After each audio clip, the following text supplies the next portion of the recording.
What's going on, Breaking Brown family? How's everybody doing today? Get whatever you need, your libations, whatever you need for the show this evening. Get whatever you need, whatever's going to you find helpful, whether that's orange juice, chamomile tea, glass of water, glass of cognac, whatever it is. I pass no judgment.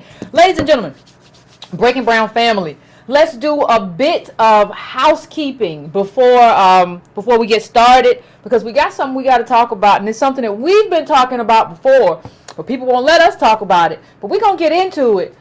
Please please subscribe, family. If you are so inclined, you can go to donatebrown.com and make a donate. You can also go to breakingbrown.com. You can go to Patreon/ycarnell. You can also, the newsletter is $2 a month. You can also get the newsletter. The link will be in this description, or it's already in the other descriptions of the other YouTubes if you want to get the newsletter. It comes out every Sunday.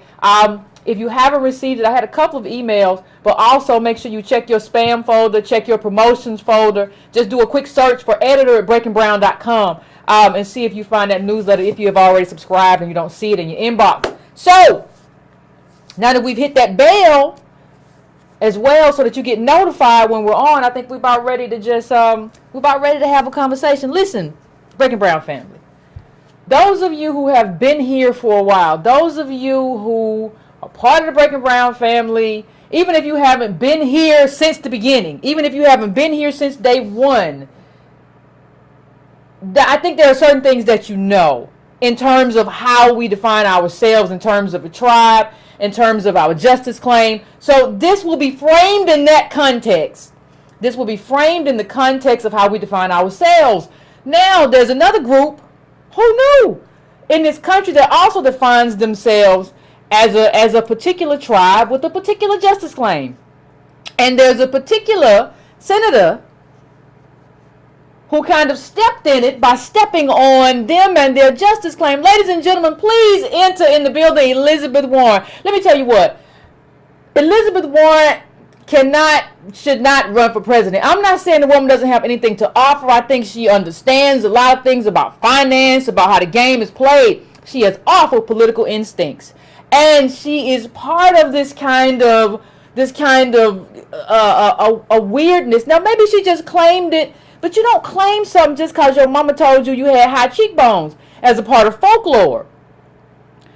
So she came out. For those of you who haven't been following the story, Trump's been calling her Pocahontas for a very long time. He's been calling her Pocahontas, and I think Elizabeth Warren is kind of, I don't know, maybe she's tired of being called Pocahontas. Maybe she's just sick of it. So she decided that instead of saying, listen, I said something a while ago, I didn't know whether or not it was true. Look at this. She said, I didn't know whether, and basically she didn't know whether or not the thing was true or the thing was false. It was something she heard, and she basically said, I know, that's what I heard or whatever. But what she should have basically said, she should have come back and said, that's not how you do lineage. I maybe made a mistake. I'm sorry. Let me walk away and let me walk this back. And let me just say, I didn't mean it to be that I was claiming XYZ. Let me just say that. So that's what should have happened, but that's not what happened. So now we're in this whole thing where she's trying to get into the dirt with Trump and she don't know how. But she also stepped on some feet. She also stepped on some feet of some tribal, some Native Americans, and she didn't know what she was ready for. So then we enter into how the Native Americans responded. So this is what we see, right? This is what we see. This is from the Cherokee Nation responds to Senator Warren's DNA test. Oh, it's about to get interesting, ladies and gentlemen. It's about to get interesting. They are responding to her DNA test. Now, they have some very interesting things to say. Now, this is I heard this from, and what I'm going to do for this episode, I'm going to show you a series of articles that kind of highlight how Elizabeth Warren stepped into this and all the pushback that she got. Then I'm going to give you some quotes. Then I'm going to juxtapose that to the descendant of slave claim of being a tribe. So we're going to go through this. Just stay with me. We're going to go through the whole thing.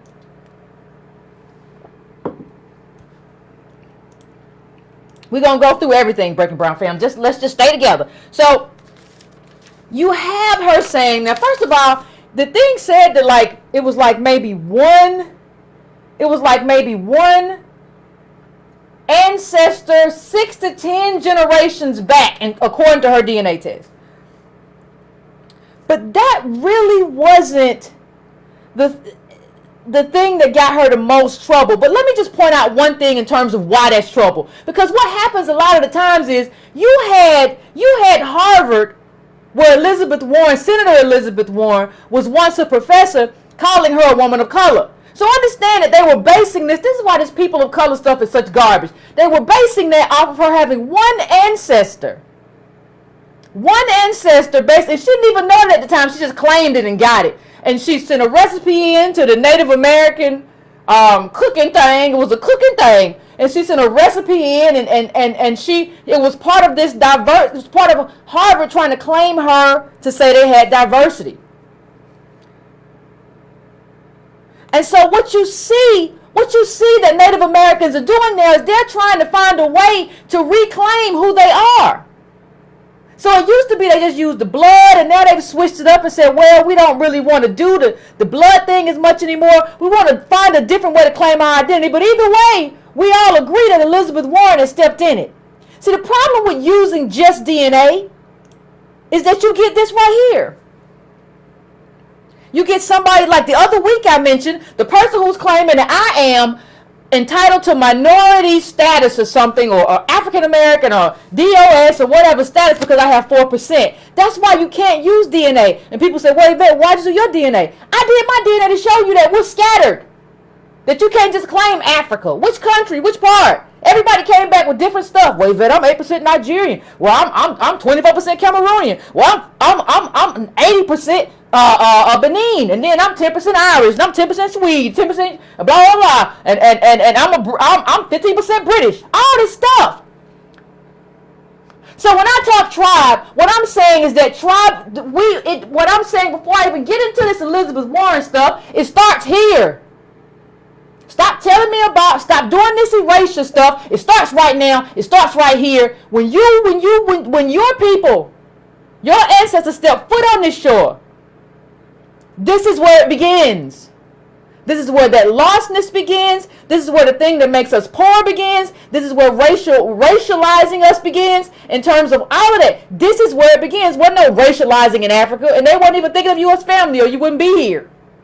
Ain't nobody ever come for you either, did they? Okay. So let's go through this piece by piece in terms of why all of this is problematic. So what I want to get to is all of the stuff Elizabeth Warren she just went through a lot. She went through a lot. She went through a lot of stuff. All of these, I mean, a slew of people and articles telling her like how you have just pooped and fell back in it, right?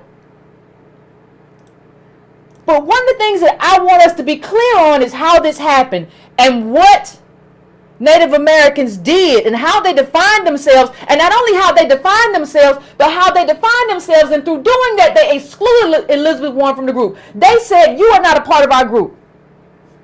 You cannot have one ancestor and be a part of this group. Now, somehow, when I say it, or when you say it, or when we say we're American DOS, we're a specific group, everybody, ha, ha, ha, who you think you are? Y'all a cult. Y'all crazy. Nobody said that to the Native Americans, though. So what I'm trying to figure out is how did they do it so successfully, but when we do it, somehow we're minimalized, and somehow we're activating a cult. This is cult-like. This is cult-like. Yvette must be a charlatan. Well, are they? Are they? Are they charlatans? You know, I think you're a charlatan for trying to steal my justice claim. Nobody says that to Native Americans, but I want you to see, I think there's a lesson here. I think there's a lesson here in terms of what we can learn in terms of carving out a space for ourselves, because it's already been done. This is not anything that's new. So let me tell, I'm gonna, from the articles that I just showed, I know that I showed them real quick, but I'm gonna take some key quotes, and we're gonna break down those quotes and have this conversation. So this is one quote. This is the first quote I want to use, and this is from the Cherokee Nation. Using a DNA test to lay a claim to any connection to the Cherokee Nation or any tribal nation, even vaguely, is inappropriate and wrong. Cherokee Nation Secretary of State Chuck Hoskins Jr. said, it makes a mockery out of DNA tests and its legitimate uses, while also dishonoring legitimate tribal governments and their citizens whose ancestors are well documented and whose heritage is proven. He added that by announcing she likely has some native blood, Warren is undermining tribal interest with her continued claims of tribal heritage.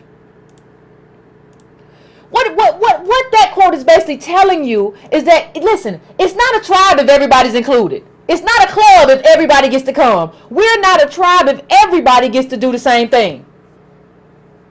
Now see, the question becomes, why didn't we exclude Obama from our tribe? You know why? Because we had no definition. We had no definition, so we didn't think about it, or who he was, or whether or not he tied back to sharecroppers or slavery or Jim Crow or everything that bears a cost. In our community, we didn't think about it because we have no definition. So we couldn't use any kind of criteria to kind of X Obama out or say he's not one of us, because we just been out here freewheeling it, and we don't know who we are or what we doing or how we doing it. We just out here free. But they got rules over there in the tribal nations. There's a bunch of tribal nations. They got rules. They got rules, and they will exclude you, and they do not care if you are a United States Senator. We don't care. You are not one of us, and you're not gonna go around pretending. Now we're gonna keep it moving. Here's another one. DNA tests, ladies and gentlemen, test results are not any substitute for tribal kinship or any credible measure of tribal belonging. What? A native, what did he say? A citizen said Galanda, a citizen of the Round Valley Indian tribes, a native rights advocate, and a nationally known opponent of the practice of tribal disenrollment. Senator Warren has her own kinship ties through her grandma's teaching, like many of us do. Listen, they tell you ain't one of them. They're making it perfectly clear. You're not one of us. And you all have to stop all kinds of erasure too. Like they have a very specific. What we'll do is say, what we'll do, we'll grow up. We'll make up our own kinship. So you'll call yourself Mbuktu Kimkwali. Now hold on, Mbuktu Kimkwali. You grew up on Power Rangers and Captain Crunch. You don't have any connection to whatever that name is you just pulled out of whatever African country. What are you doing? You just making up stuff. See, that's why I keep saying our tribe is here. My tribe is not Ireland. That's in my DNA makeup. My tribe is not Benin. I understand that when America brought us here and we mixed with other people, we created a whole group. We created our own group. I'm not part of this other. I'm just African. Now, what is that? That's a continent. You just a continent? Yeah. These people have a very specific, Native Americans have a very specific criteria that you have to meet. And you know why they have criteria? The only reason they have criteria is so you can exclude people. That's the only reason. But we don't get to exclude anybody. So let's keep it moving. They got family roles. They got everything. Like we don't even have like family roles because we are of slaves. And then even when we were slaves, we were separated and scattered about. So we don't have what they have, but we still need criteria. We still need criteria. Being sold over here and bought sold by slave traders and bought by these people who needed free labor, and we don't have any criteria. So these Native Americans are native to this land. They can trace their stuff all the way back. We don't have that, but we're still a specific group. We're still a specific tribe, and it's actually kind of astonishing and offensive to me that nobody ever did that before. That should have been done. Should have been done. Tell you why you excluded, what the criteria is for your exclusion, and we just let that be that. That's fine. That's perfectly fine. Now here's the kicker as we go through. I want you to read this carefully, ladies and gentlemen. Keene said that the whole episode shows that lots of Americans are wholly ignorant about the fact that tribes determine their own membership, and that it appears that lots of Americans would find the idea that a Native American tribe would identify someone as their own with such low amounts of Indian blood as detestable. So, hold on. Define your own membership.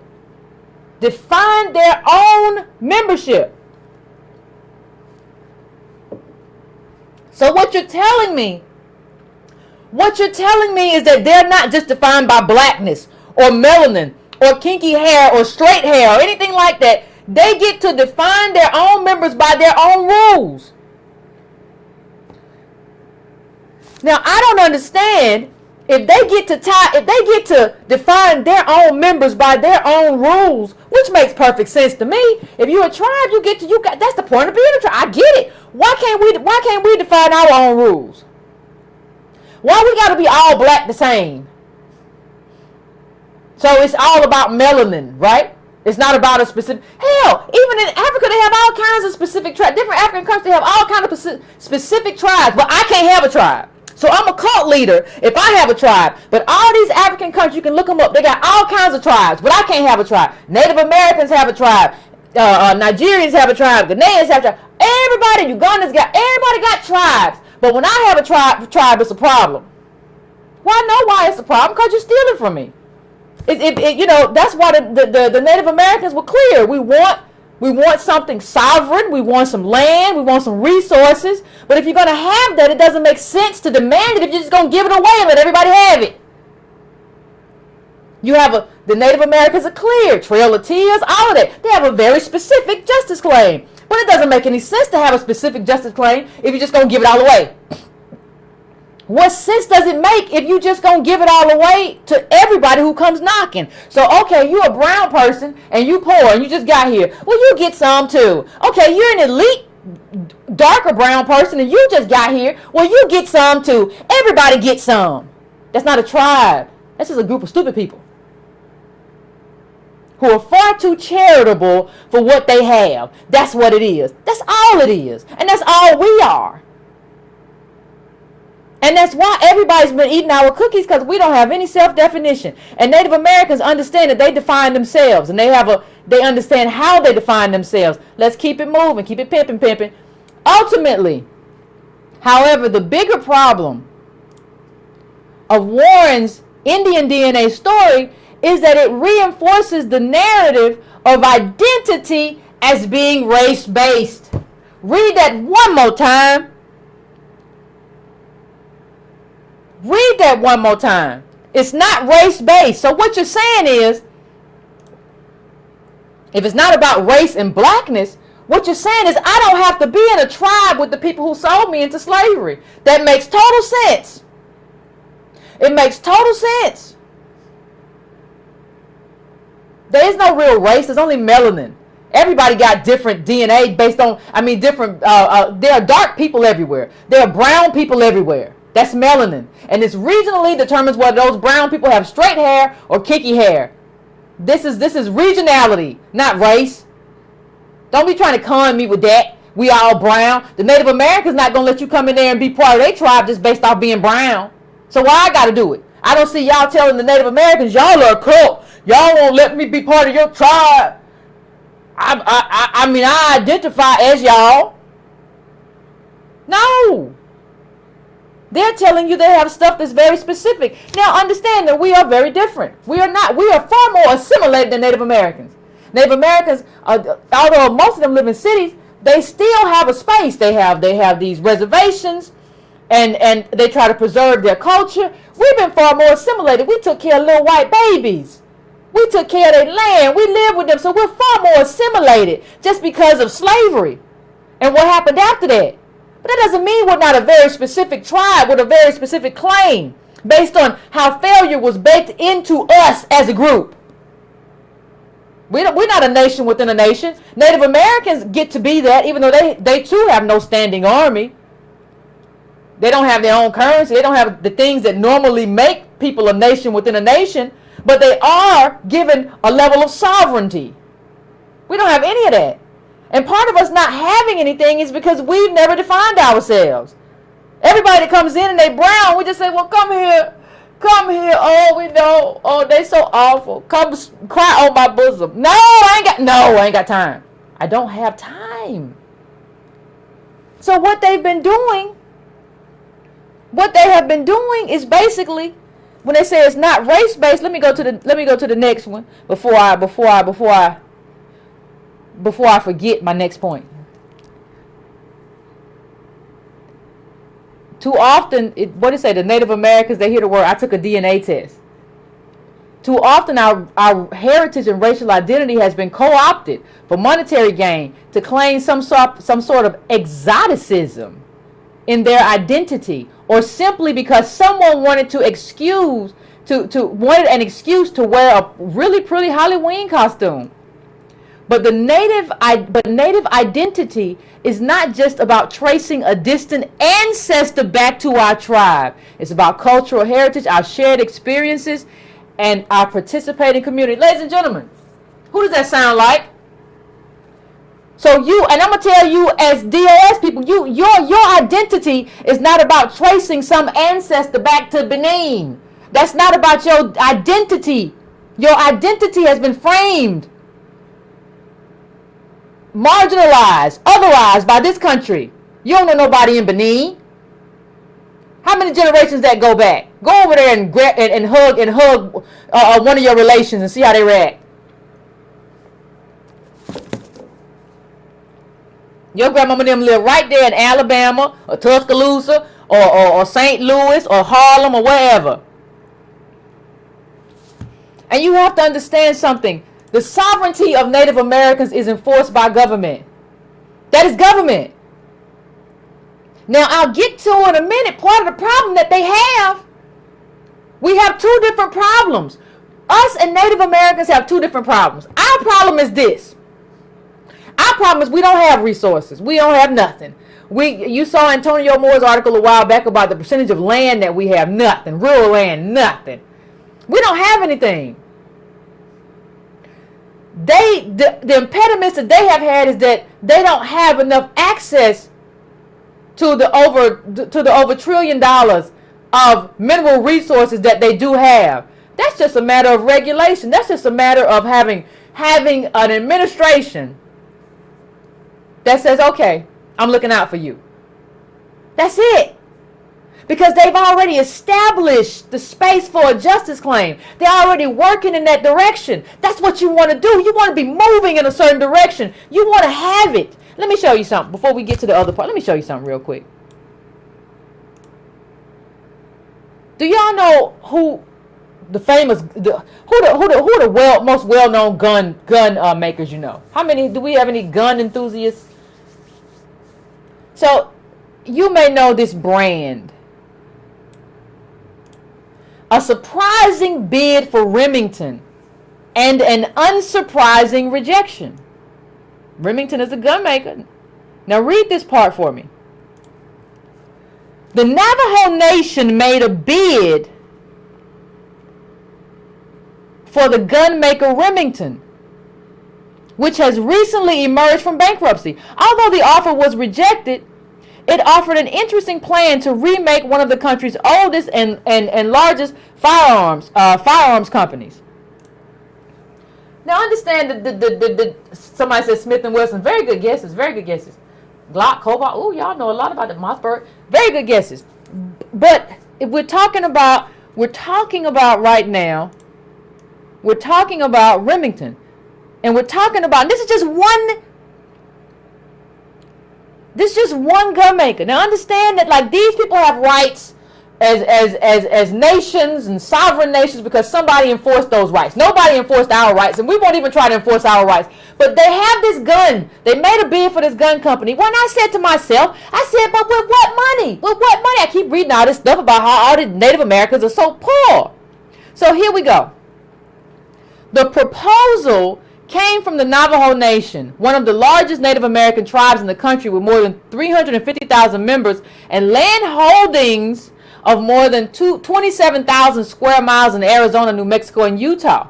The Navajo Nation, drum roll please, the Navajo Nation, which controls a $3.3 billion investment trust, sent a letter to Remington in May offering to buy the company for $475 million to $525 million, according to a draft of the letter reviewed by the New York Times. The tribe planned to pay for the purchase in cash. Let me know how many people you know, ladies and gentlemen, Negroes who claim they got money, who got $475 to $525 million in cash right now. Put it on the table right now. Let's do it. I hear all y'all claiming we got money, we got land. Put it up. Put it up right now. I want to see it. But listen to what it is. See, the Navajo Nation was making a play. And the only way you make a play is with some money and some land. They were making a play. It didn't get approved, but they were making a play. Read this. But the Navajo Nation would have had an advantage in sales for police and military contracts. How many times have we talked about the importance of contracts?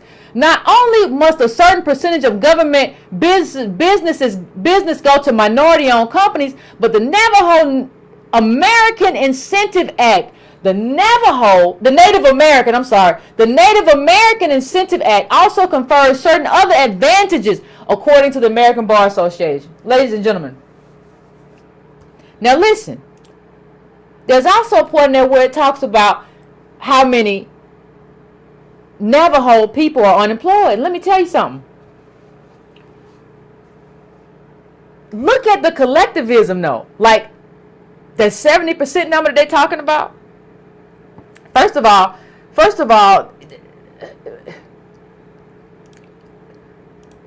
look at this. Like it's still upwards higher than where we are generally in terms of Native Americans. So let's view that with a grain of salt. But let's think about this, right?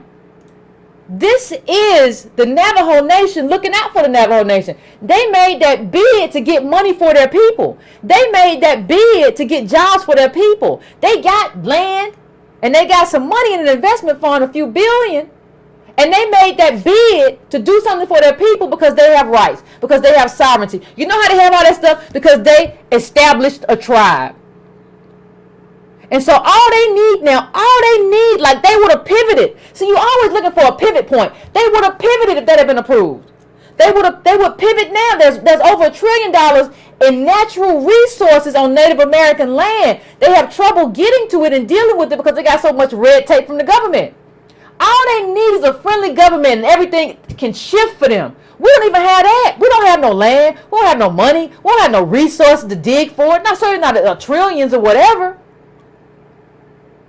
So we could just advocate and lobby and then get access to that. We don't have none of that. Nothing. You know, the Antonio Moore report I talked about. Who owns land? If you want to look it up, who owns land? The five largest white landowners in America together own more rural land than all of Black America combined, according to CNBC. This small group's total land holdings are about 9 million acres. In the report, Who Owns the Land, the United States Department of Agriculture disclosed all of Black America only owns just under 8 million acres. In fact, it was further explained that African Americans own less than 1% of U.S. rural land, worth a mere $14 billion.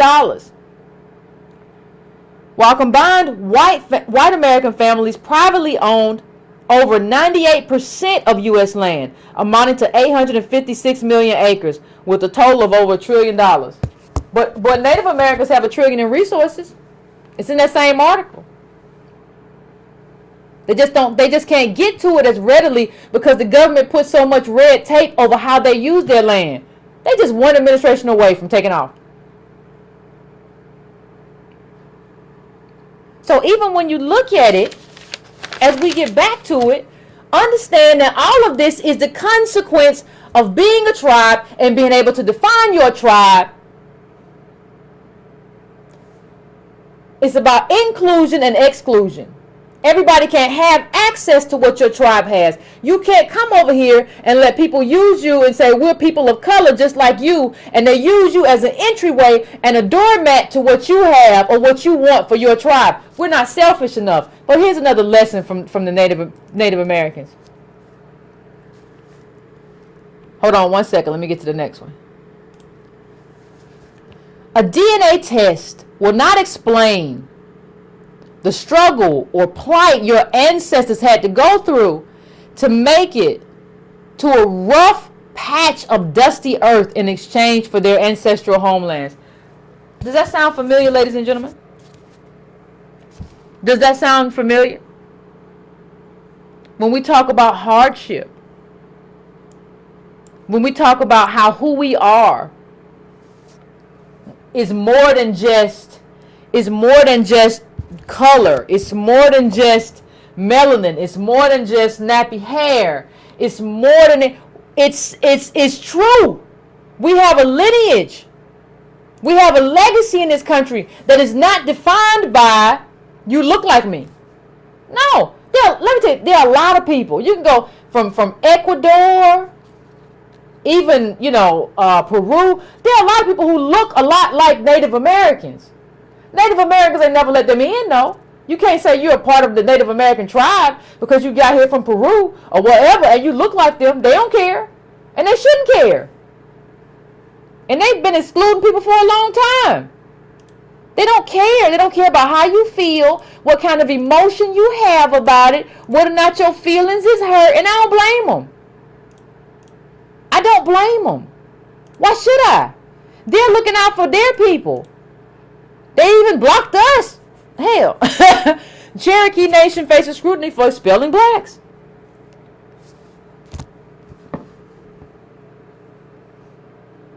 They have their own guidelines. They had slaves, and the slaves were part of that. Now, I haven't kept up with what happened after that because I don't follow the Cherokee or Navajo Nation or nobody else. But understand that they are hoarding resources. What you're supposed to do as a tribe, you're supposed to define your group and then go and get the resources. You can't have resources if you're not willing to define a group. If you're not invested in self-definition, you might as well let the whole resource conversation go.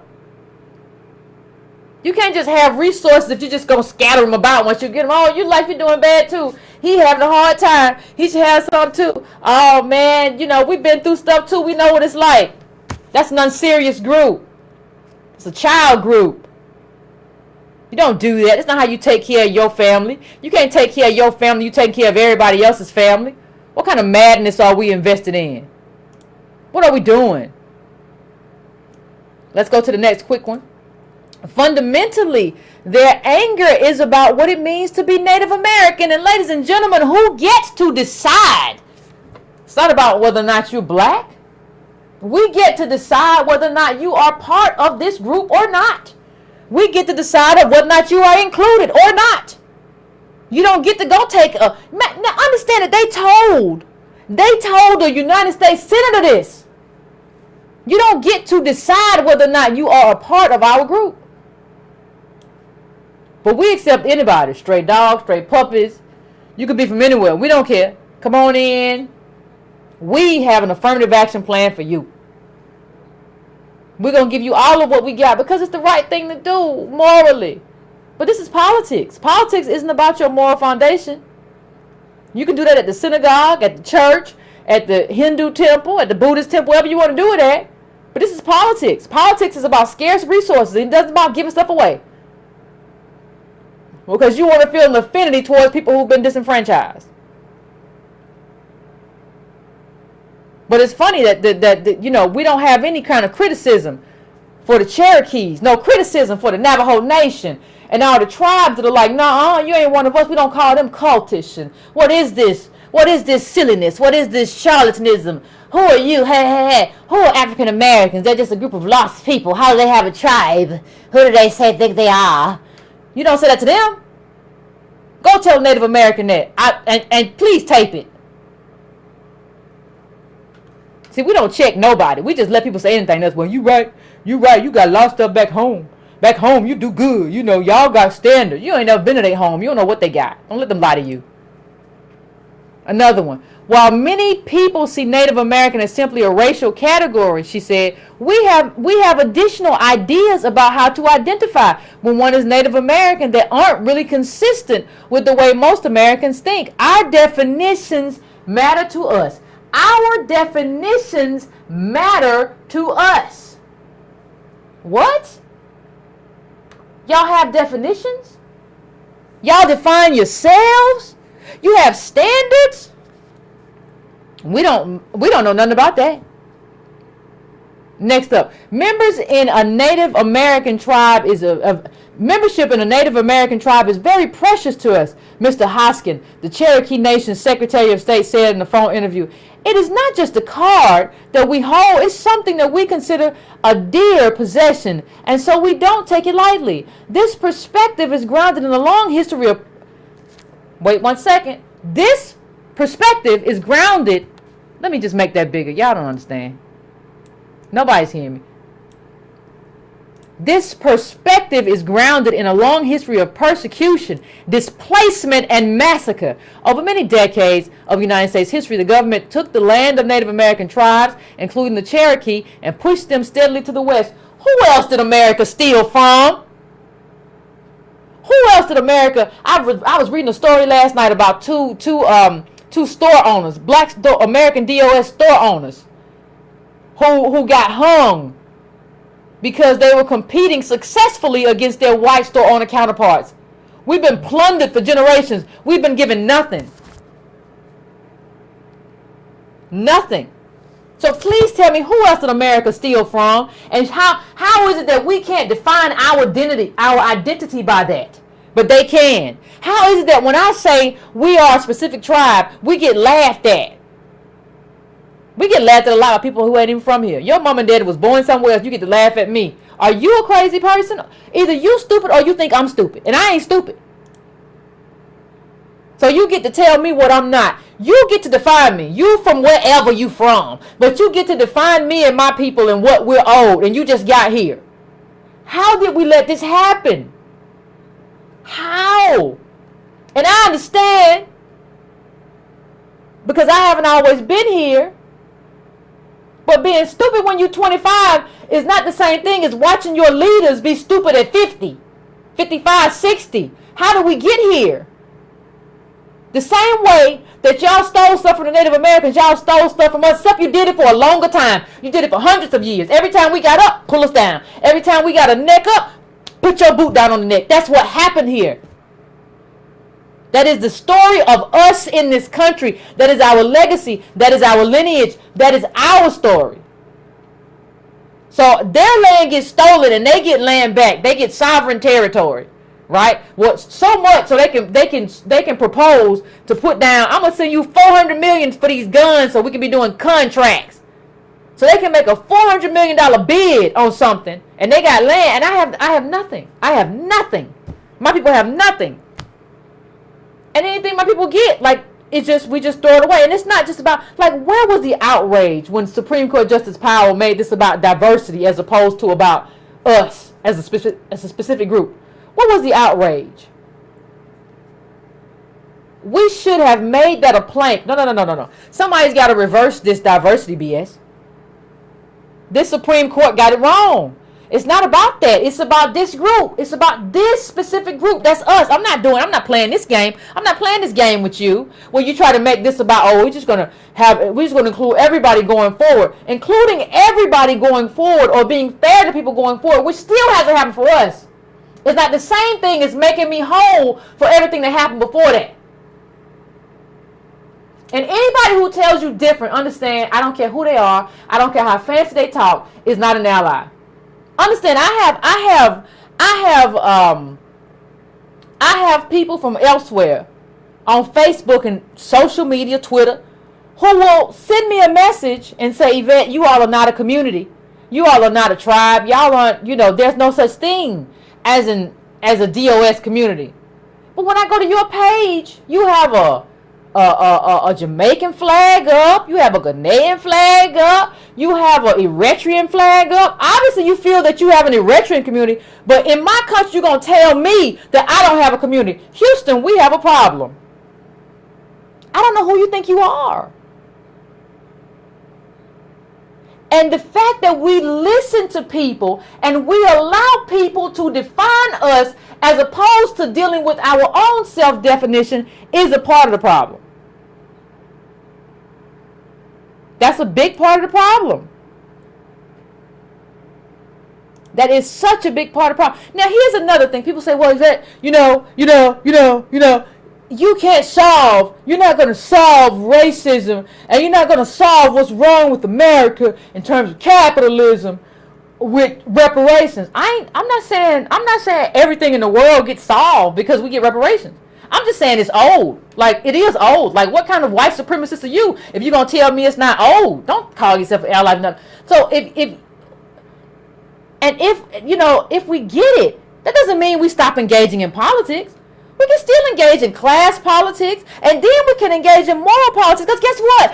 Native Americans do it. Look at this Native American. Native American activist Winona LaDuke standing says it's time to move from fossil fuels. They're sovereign, right? And they're fighting for everything. But she's still doing like environmental politics. It doesn't stop you from doing anything to be a tribe. Like, defining yourself as a tribe doesn't mean you cannot engage in the broader body politic in America. That's not what it means. So what are you talking to me about? Well, you can't, it's not going to fix everything. So making me equal is going to fix everything. Like, me equal with everybody who just got here. I'm equal with, we just all equal. Even though that's not the value of our contribution as a group. You're just going to make me equal. No, it's just thievery. You're just a thief. Call yourself a thief.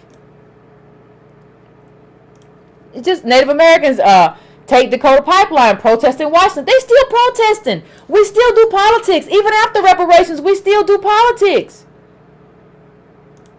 That doesn't change.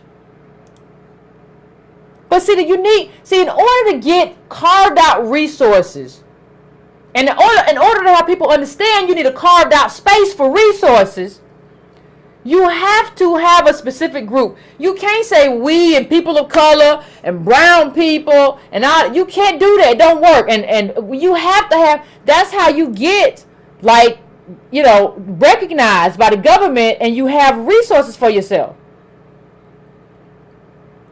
And you can do it. Like, please, if you get a chance, please read or check it out, 40 Acres and a Mule in the 21st Century by Sandy Darity, where he lays out like what we should have gotten in terms of, you know, which would amount in terms of his estimates to about $400,000. 40 Acres and a Mule, right? When you do that math, let me bring that in a little bit, and I'm gonna read it to you 1 second. And it says, however, the unfulfilled promise of 40 acres per family. The unfulfilled is right. Also provides a means to gauge the magnitude of reparations owed to the descendants of those enslaved. A conservative estimate of the price of land in the United States in 1865 would be $10 per acre. An allocation of 40 acres to a family of 4 would imply 10 acres per person, hence a value of 100 per ex-slave in 1865.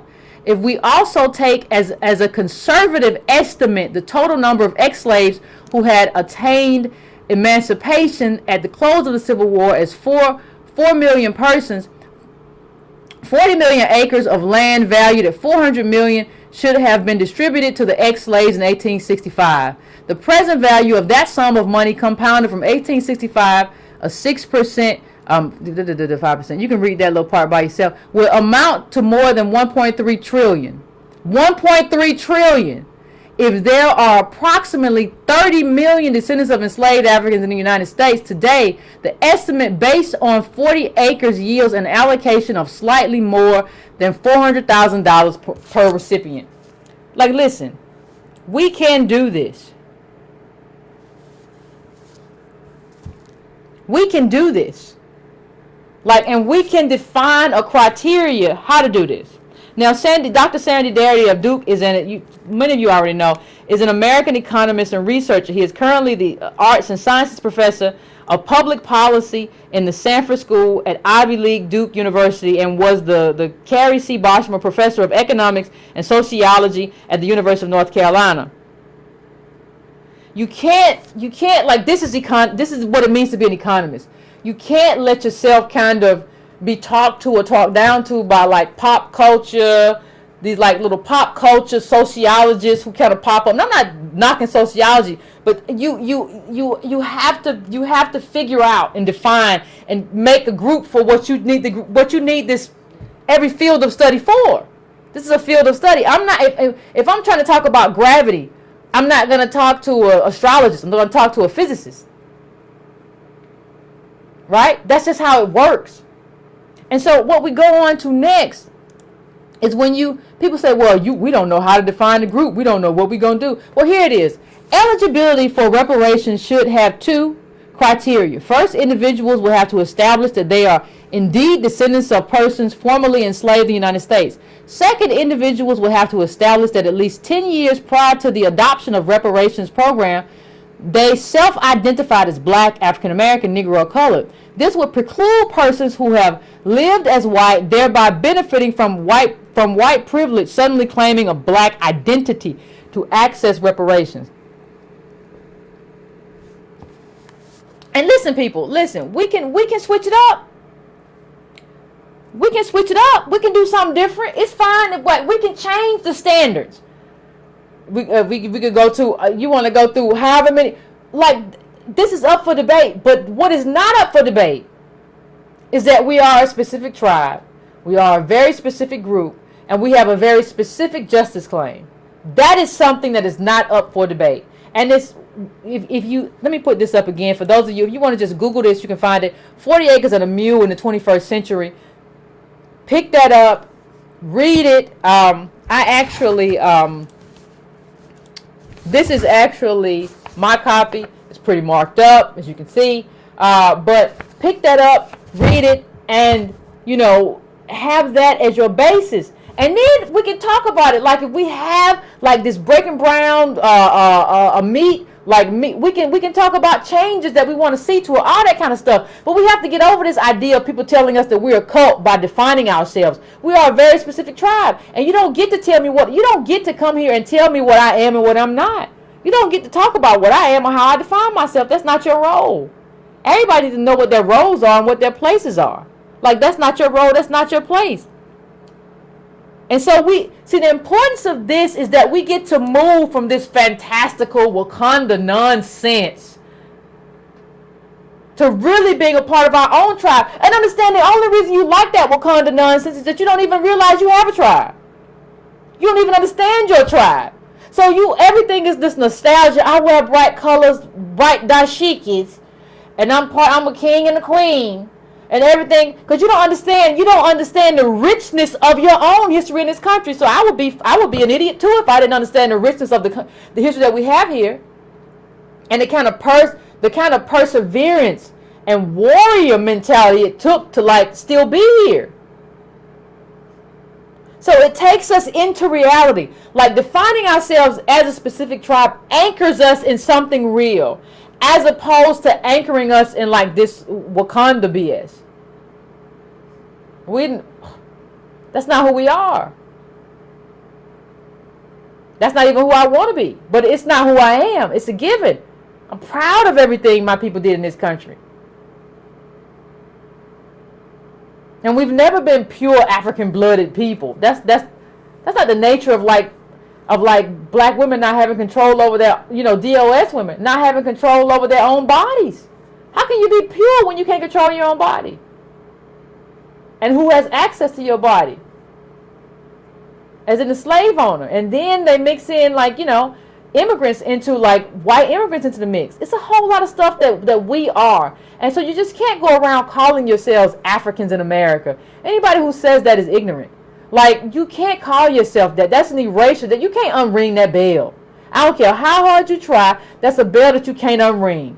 So bless your heart for trying, but you don't know enough about our history in this country and what our rights were in this country to be trying to unring that bell. So I'm going to you all know what it is already, but I'm going to in just a second I'm going to go to the calls because I want to figure out what everybody has to say, because one of the things that I just can't figure out, and maybe it's just me, but it's insane to me that we get this you're a cult by saying we're a specific group of people. We're not even saying anything that should be controversial, but we get all this stuff. But anybody else can say yeah, we have a specific claim, and it's okay. So I want to talk. Let's talk about that. Let's have a conversation about it, and I'll be back. Give me 3 to 5 minutes to set up everything, and I'll be back, fam.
All right, what's going on, Breaking Brown family? We about to be back. Hold on one second. We about to be back. About to be back. I want to go straight to the phones because I really want to. And remember, everybody, this is Breaking Brown. This is Politics 102, not 101. So I want to try to get through as many calls as I can. So please. I'm not telling you to just cut your call off or just be so short that you won't make sense. I don't want to rush you like that. But I'm just saying, just be concise as you possibly can in terms of your commentary. I'm going to 775. What's your name? What's your what's your name? Where you calling from? And what's on your mind? Hello? Hello? Can you hear me okay? I can hear you all right. Okay, great. I called previously. I'm the caller who might have been a little too. My name is Don. Hey, Don. I'm calling out of Sparks, Reno, Nevada. Okay. My job sends me working a great deal across the United States. Okay. And I was the guy who talked about how black folks are really underrepresented at the refineries next to Richmond. Oh, okay. And how I was able to get a bird's eye view on how African Americans are treated in the refineries at Richmond as a union worker, and how they treated practically all the non-union African Americans as opposed to the union non-African Americans, and how a lot of the foreigners were black. They looked like African Americans, but they were not African Americans. They were all either from the islands or Africa, and I think when I worked there, I was the only African American pipe welder fitter on that entire job of like 2,000 people. Mm-hmm. My experience have also sent me to the Southwest. I worked in Keenan, Arizona, right next to Navajo. Okay. They call themselves the Dene. People who don't understand their culture call them Navajo, but they're called Dene. Okay. And I've worked with a lot of them, and that was when I learned how a lot of black people will misinterpret racism for disdain. They're very standoffish with African Americans, and it took me a while to figure that out. There's some really cool people, and they are suffering from syndromes like black people, but at least they have considerably more. Insofar as their infrastructure is concerned, they have their own local unions. Mm-hmm. Like they have a local 4 on the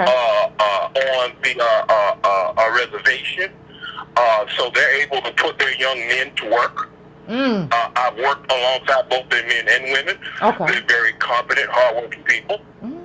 Okay. And most of all, they're very tight with one another. They'll be your best friend right up until another Dene tribe member come up and they'll drop you like a hot potato. The point I'm trying to make is that I don't blame them. I was working with a guy, and we were a really good team together, and one of the elders came in, and he just kicked me to the side. And I didn't take it personal because I'm thinking, maybe black people can learn from something like this. My overall point is that they have an infrastructure. It's not the best in the world, but it's better than anything that African Americans have. Okay?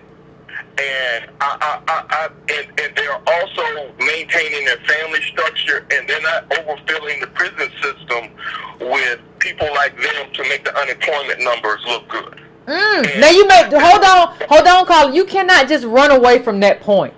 Part of what people love to talk about is that they have sometimes a high poverty in some of the tribes or whatever. What we cannot run away from, and what you just said was very important.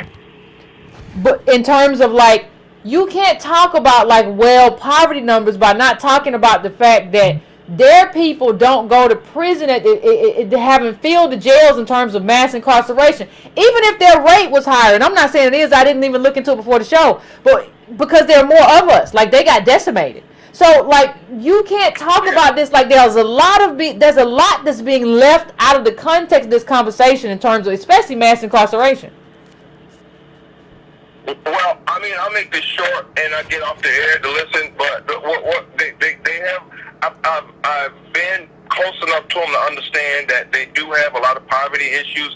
Yeah, of course. Their issues are excuse me. No, I said yeah, of course. I was agreeing with you.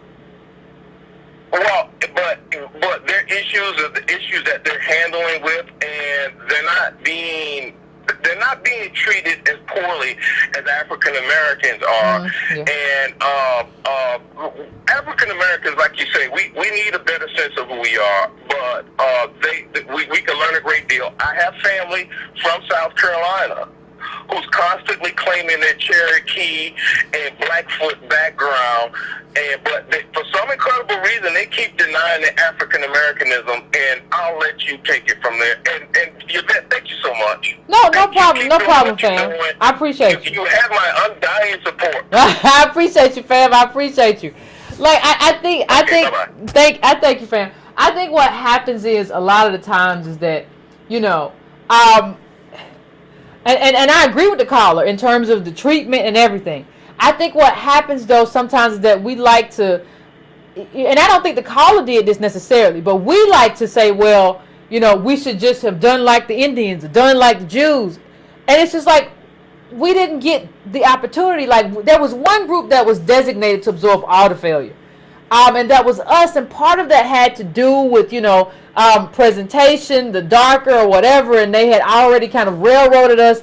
I don't think we understand that, you know, regardless of how we feel about Booker T. Washington, regardless of how we feel about a lot of people during that day, part of the argument that they tried to make was we should be American. And I think Booker T. Washington was wrong in the sense of he thought if we just cast our buckets down, that white people would be like, okay, they're really hard working and they're good people, they're going to be American. And that's not what happened.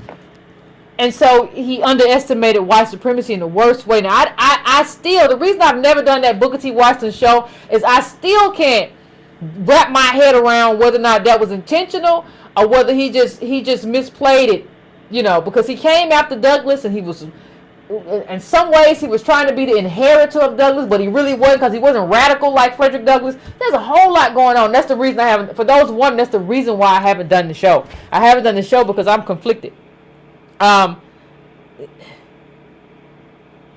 There's and I think one of the things that we leave out when we talk about poverty rates, we just talk about poverty and like these people are poor too, and these people go through stuff too. One of the things that I said to the caller, I think is very important in terms of you have to ask yourself a question. You have to answer a question for yourself. What are their advantages and our disadvantages? Did I say that all the time? Their advantages, our disadvantage. You have to count the cost and the benefit. You have to count the advantage and the disadvantage. That's necessary. It has to happen. It just is what it is. So I'm gonna go to the next caller right now. I'm going to hold on. Well, I'm going to 214. 214. I'm coming to you now. What's your name? Where you calling from? What's on your mind? Hey. What's going on? Where you at? Where you at? Like a bumper car? You want the bumper car? I don't know. Road rage. But this is Elliot Thomas, man. I'm calling from Plano, Texas. I was so happy to see that you were going to talk about this because I seen this pop up on my phone, and I said, Elizabeth Warren did what? She's the whitest woman I know. But anyway, she been did. She only did this because, of course, the Dawes Rolls, and of course everybody in the chat knows about the Dawes Rolls and the $5 Indians and the way they were able to, you know, white folks were able to pay their way into a certain particular nation and or tribe in order to receive what was stolen from Native blacks that were already in this country at that time, because Native Americans or so-called American Indians, they weren't in this country alone, and we were basically written out of a small portion, I would say about 1/4 of our reparations. If anybody, and just a little homework, in Articles 3 and 4 of the 1866 Indian Treaties, it's basically the same reparations. Our land, financial compensation, how many acres we were supposed to receive, tax exemption, and this is why, Yvette, I really want to see you and Dr. Carl Anderson get on this topic, because the brother hits it right on the head. And then, of course, with your knowledge and what you know, I feel like y'all can just crack this whip just wide open. But I challenge anybody to do the paperwork on themselves. It's just like Yvette says, you can go back 3, 4, and of course for those who don't hit an ancestral brick wall, if you're able to bust through that, you will still find yourself here.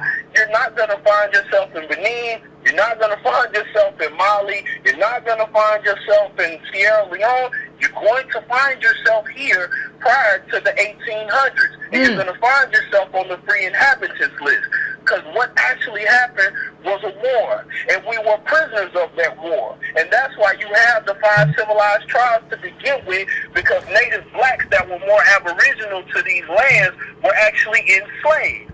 So then, of course, white folks got with them and said, okay, well, you need to free your slaves. They said no. Okay. But I'm just trying to be clear. Like, and hold on for a second. I'm trying to be clear. Like, yes. Okay. So, no, keep going. I'm just running it through my mind. Go, keep going. I'm sorry. No problem. Okay, well, they had written treaties. Okay, if you free your slaves or native blacks in this country, then of course we'll financially compensate you and give you land and all the things that we see now that so-called American Indians have. But of course we had to be written into that as well, because we were already integrated and here first before any type of Mongoloid so-called American Indian. So that was actually... Wait a minute. Did you say we were here before Indians? Did you say that? Yes, No. Like, understand that that's the most disrespectful... Understand that's the most disrespectful thing you can say on my show. I don't know. Like, we had this one quote-unquote scholar who wrote something about there were some Negroes here. And all of a sudden, like, y'all are acting like the Middle Passage didn't happen or slavery didn't happen. That's not true. Like, let that sovereign bullshit go, man.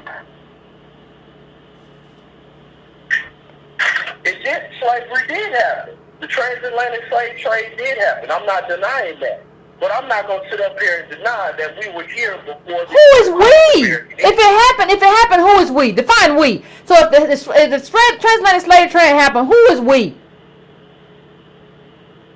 We are the Aboriginals of America. Who? We are the so-called native blacks that were here before American Indians. Who? But so the slave trade happened, but we're the native blacks. But we're but like what? How does that make sense to you? The African before 1619 and 1490. How many Africans were here before 1619? West Africa. What? Like, listen, fam. Y'all gotta let this aberrant, like, this stuff is disrespectful. It is disrespectful to what happened to us in terms of slavery, and it undermines any kind of case we have to be for reparations or anything. And you have only got this one person who wrote a book about some Aboriginal Africans being here, whatever the hell they wrote. You only have one person, and you got a whole body of work that goes against this idea that we was here first. You know, it's kind of like when you go back to black nationalism, and you have these civilizationists who believe that Africans should be civilized, and they went back to civilized Africans, and they thought we should be civilized in America, and that was part of their thing. When you go back, what you realize is the same kind of thing. Like this whole idea that people keep having, that like, okay, like they had this whole thing about this, we were the original Ethiopians or something, like all this weirdness. Like, y'all got to stop with this mystical kind of nationalism. And like, you got to give me more than one professor, and you got to show me that the overwhelming majority of Negroes come from these people that you say were here. Like, you got to what are you doing? Like, don't you understand how this undermines everything that we're trying to fight for you to be out here saying that we were here first? I know it makes you feel good in your heart and in your soul, but you got to stop wanting a pep rally instead of history. There's a lot of history out there right now, and it's at your fingertips. You cannot want a pep rally. We were here before the ending. What, man? Okay, I'm going to 202. 202. What's going on? Oh, Lord, these people going to drive me to jail. They're going to drive me out. They're going to drive me out my britches. They're going to drive me out my britches tonight. Okay, let me, I hope that brother's still listening. All right, so, Yvette, let me rescue him just a little bit. I'm going to rescue him. No, let him drown, Alexander. You know, we disagree. Alexander, you and I disagree about letting people drown. You know, like, it's like some people, I don't know what he's reading. He's reading some things that are parsing out, you know, some interesting. But let me kind of rescue him for a minute, and I'm going to tie all this together. Okay. And I'm going to explain what he was trying to explain that he didn't do well. No, we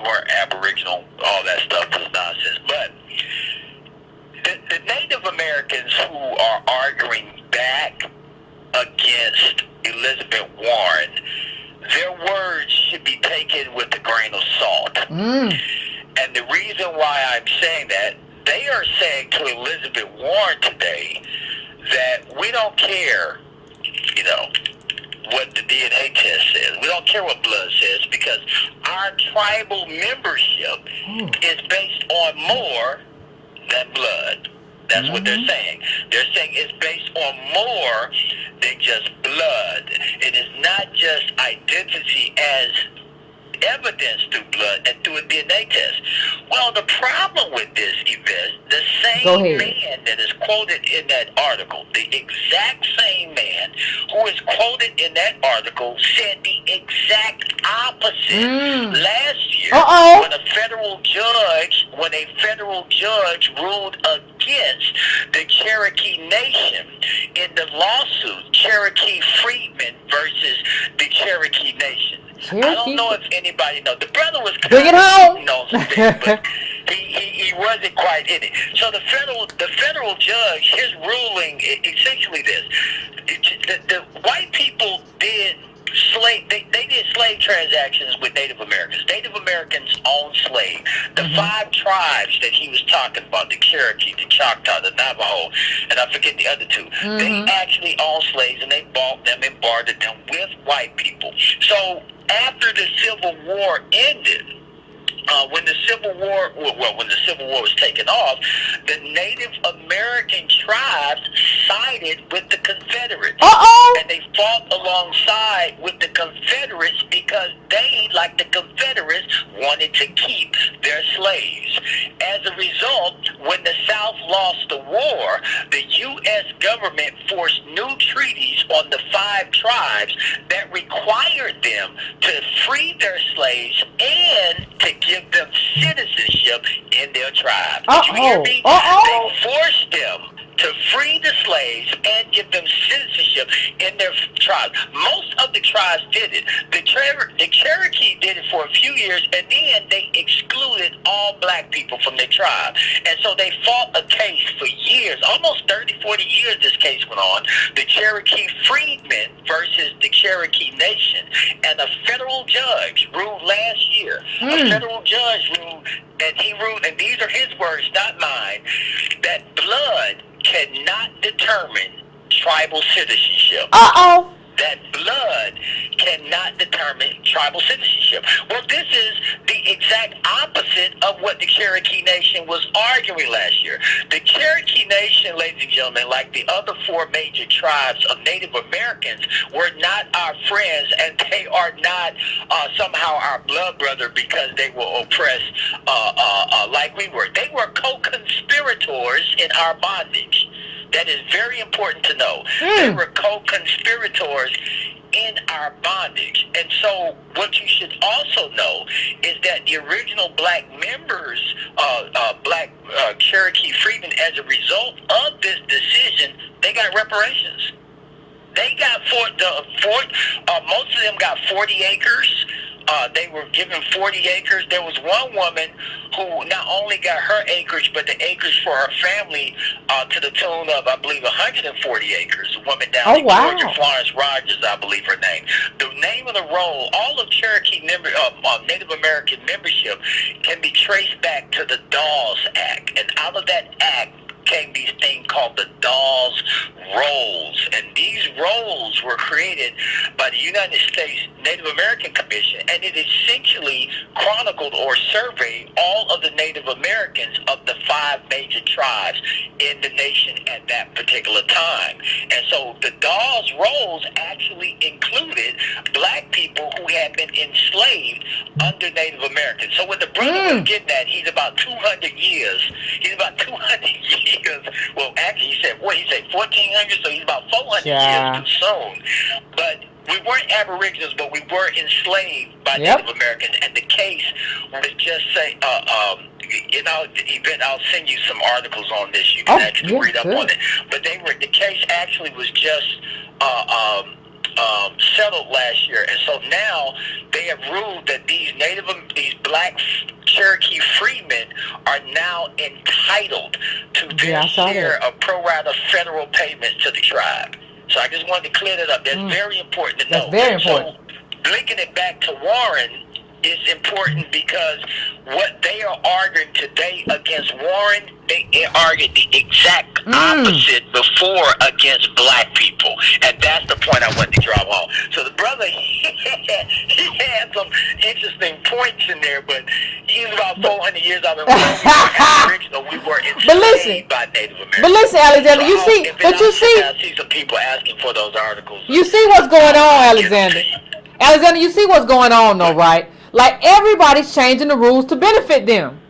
But we don't never change no rules. Everybody switch it up like, oh, no, I can't do that. That ain't going to work for me and my people. I'm going to switch that up.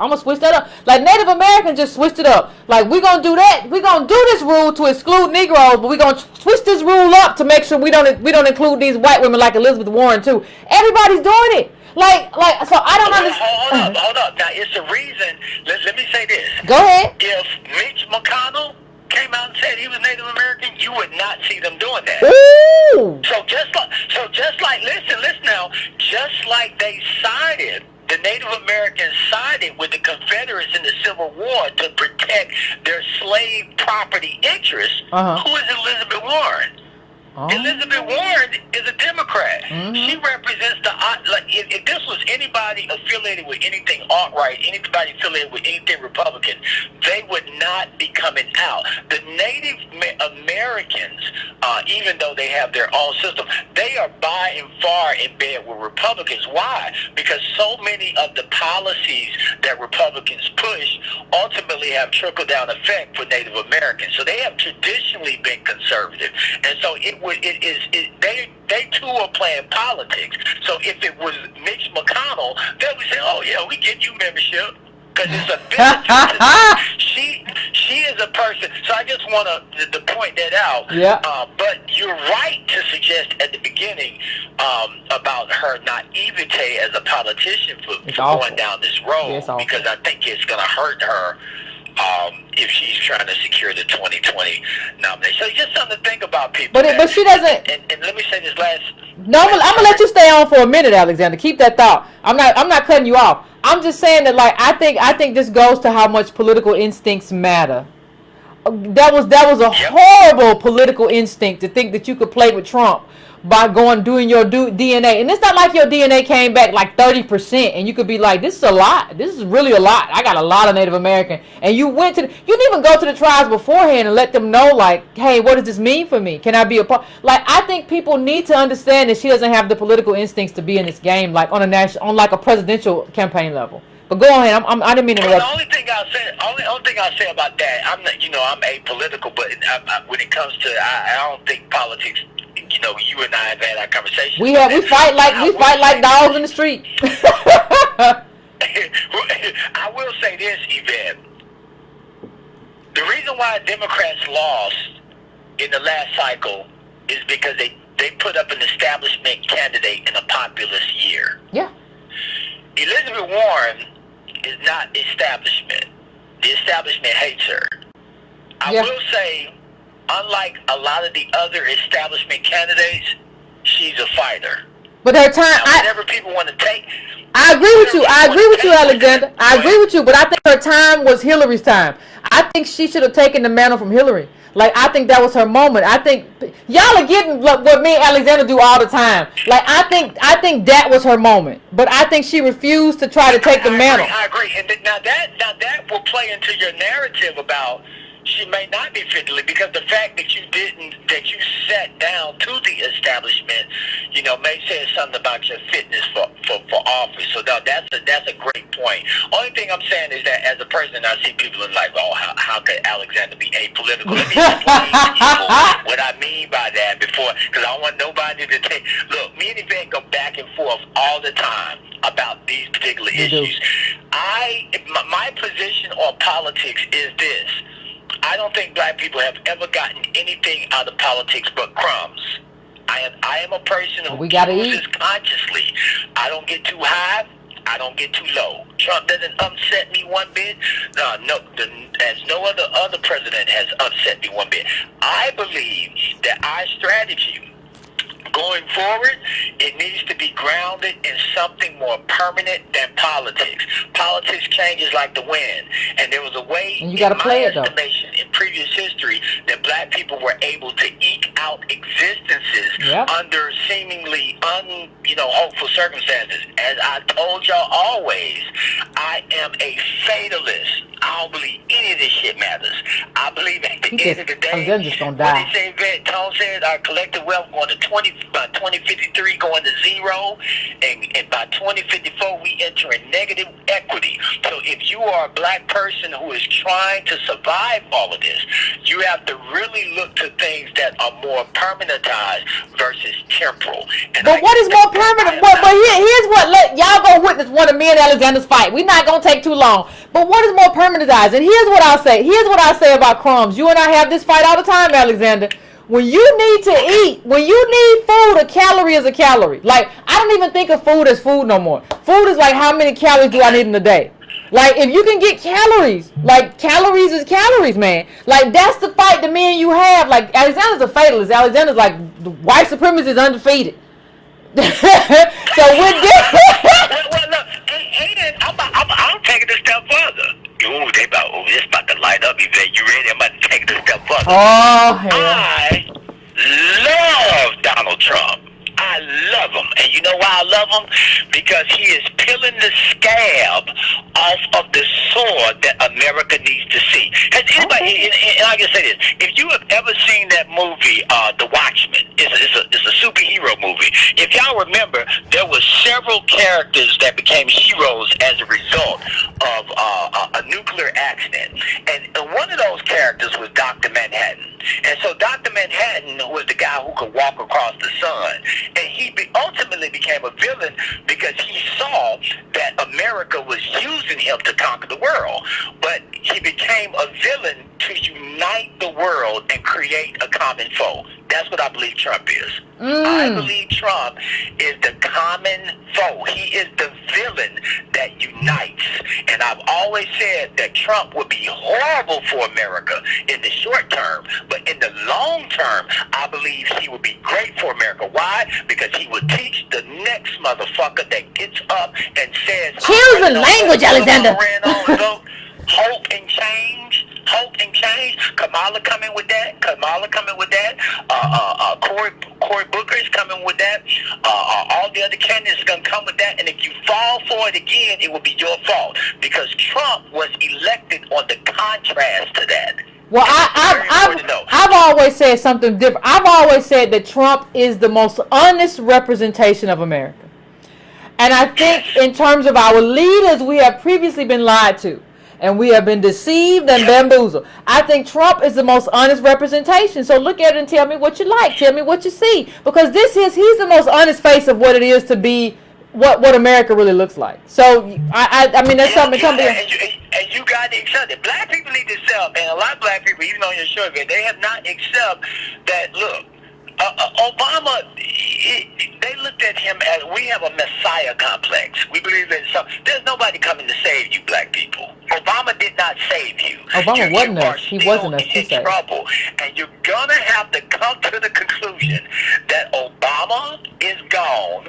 Donald Trump is here, and orange is the new black, baby. And you better accept it. You better accept it. And so you have to learn how to live even under horrible circumstances. And that's where I agree with Yvette. Now, that's where I agree.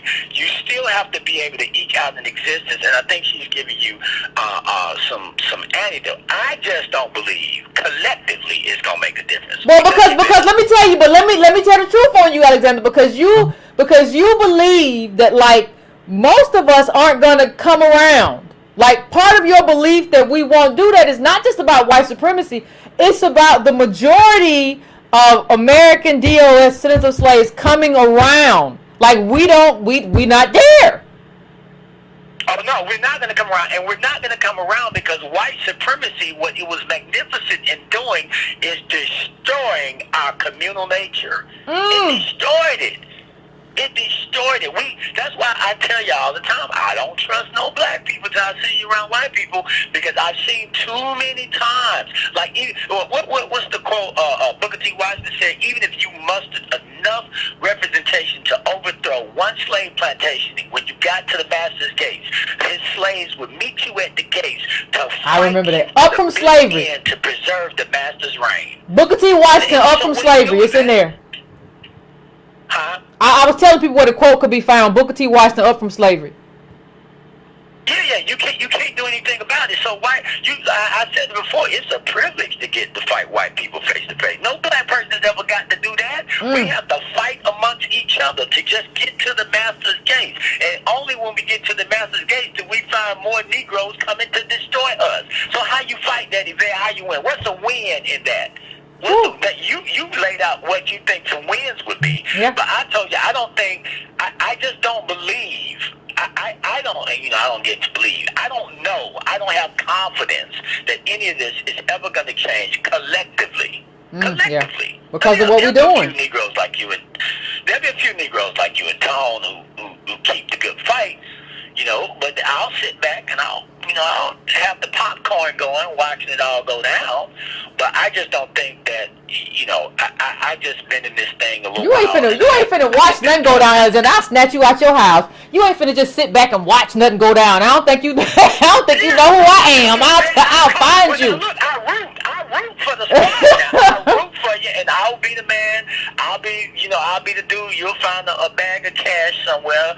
Like, look, Yvette, I don't think nothing gonna happen, but here's some cash, to keep the fight up, and we're gonna keep the fight, Yvette.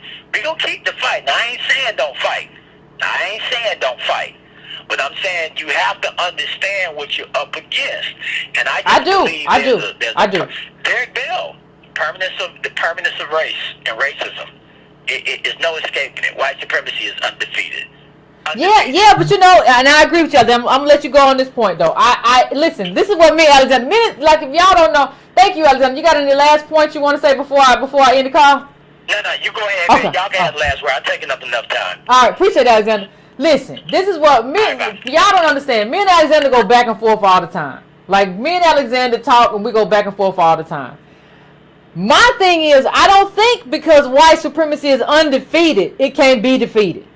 Like Alexander's like, no, and Alexander don't have hope. Like he looks around and sees the black imperialist and the black capitalist who think he got some money. He's like, oh, this ain't never gonna happen. I'm not of that. I think I can possibly convince enough Negroes to go toe to toe with this thing and really make some stuff. Like I think, but Alexander's always supportive. He's just like, Vet, I be watching Negroes and I be watching these white supremacists and I don't know if they ready. I don't think they ready. So, I mean, it's not that he's not. I see people in the chat. It's not that he's not. It's not that he's not, like, he'll support all the way through. But he's not going. He's like, if I have to make a bet, Yvette, I don't know if these Negroes out here doing other stuff and thinking they other stuff and thinking they Superman. And the thing is, like, we talk about it, like Alexander said about pulling scabs off, and I agree to a certain extent, but but what if that's your sister? What if your sister is like, when the scab gets pulled off, it's her that doesn't have any hospital, or it's her that doesn't have anywhere to live, right? And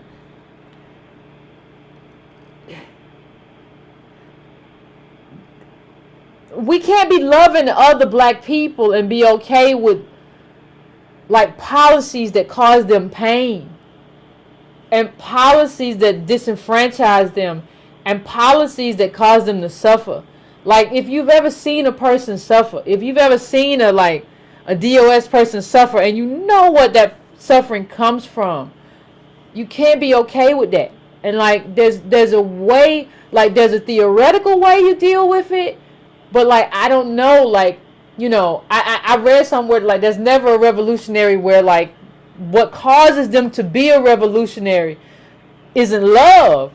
And like that's what it is. Like at least for me, I can't speak to other people, but for me it's that love that tugs at me and knows that like it's not supposed to be this way, not for this person, not for this group. based on what we did. It's not supposed to be that way. And so I think what we have to do, and this is where me and Alexander part ways. And this is, and I didn't even mean to say this tonight, but I'm just going to say it. I feel like, for me, and I feel this way for everybody, I feel like my duty as an American DOS woman is to fight regardless of what the end brings. It's not your job to figure out what the end is going to be. I don't try to do strategy. I try to do strategy in terms of how I fight, but I don't know what the end will bring. This life is what it is. But like, you can't be a member of this group and say that, like, well, I just can't sit back. Like, I'm not a fatalist. I'm in the fight. I feel like I was kind of born to fight. Like, that's what I was doing. Like, give me a sword, I'm gonna chop, I'm gonna hit some stuff. Like, that's what it just means for me. Everybody's different.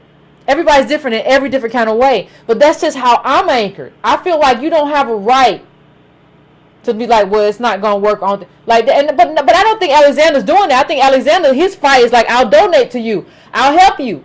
Like, that's his fight. But I think, like, for me, it's kind of a different thing. It's like, well, you helping me from over there, but I want to be on the battlefield. Like, and I think that's what, but I don't want to take up too much time, fam. But this is the chart I have up, just shows, like, in terms of blackness, in terms of, like, and how they got imprisoned versus us. And it's just like, we don't look at everything. That's why we don't know that even in terms of Native Americans, there are similarities, but there are really big differences, too. So I'm going to 732. 732, what's your name? Where you calling from? What's on your mind? Hi, I'm Lizzie from Hey, Lizzie. Springfield, New Jersey. It's so nice to talk to you. I really appreciate the work you've been doing. Thank you. Appreciate it. And thanks for taking my call. No problem. You guys make me laugh so hard. Alexander. And also, Alexander teaches me so much. Always. He teaches everybody. So now, I tuned in at the end of your show. Okay. The last 3 minutes, and you were talking about the amount for reparations.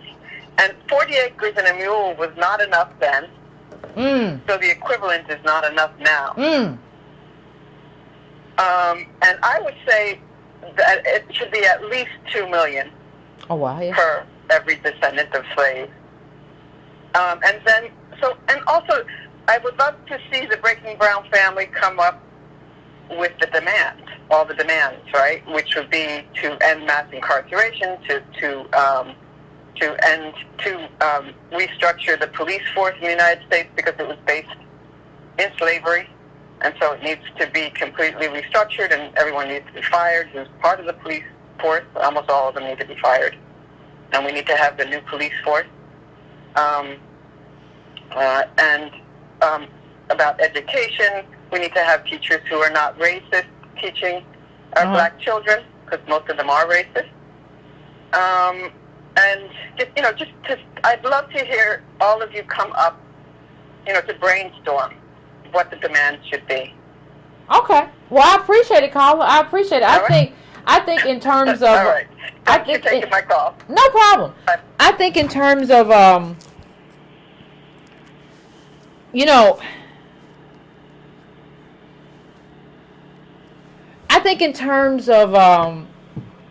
that's something that that's definitely something that we can do, but you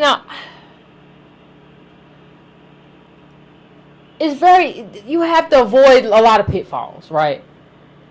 I mean, you don't want to be like the talented tent thing in terms of excluding people. You don't want to make it like it's just like the top 8% of America. I mean, it's very interesting in terms of what we have to do to kind of have this conversation. But I do believe it's coming. Like, I believe America's in for a reckoning. That's what I believe. And I believe that's gonna. And I'm not telling anybody what's gonna happen or how it's gonna end or how it's gonna be. I wouldn't try to do that. But I think we're really, really in for something. And I'm not opposed to doing that in terms of, I told you all we might eventually. I think we should have a Breaking Brown conference, but specifically, not just we just gonna get together and have conversations.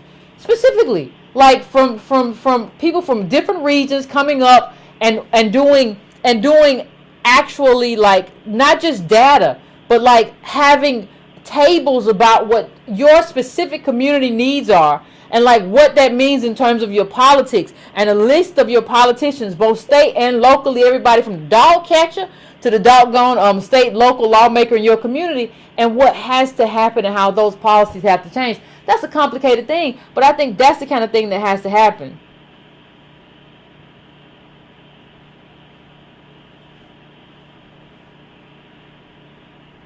I think that's what has to happen.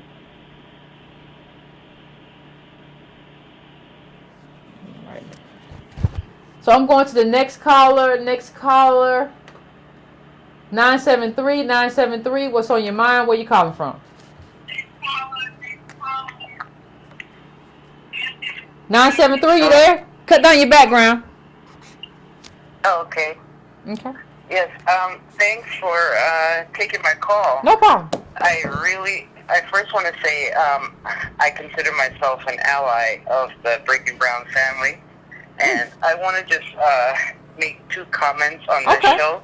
I wanted to make a comment regarding the emotional response of Africans and people in the diaspora to the rhetoric of the Breaking Brown show. Okay. A lot of African Americans,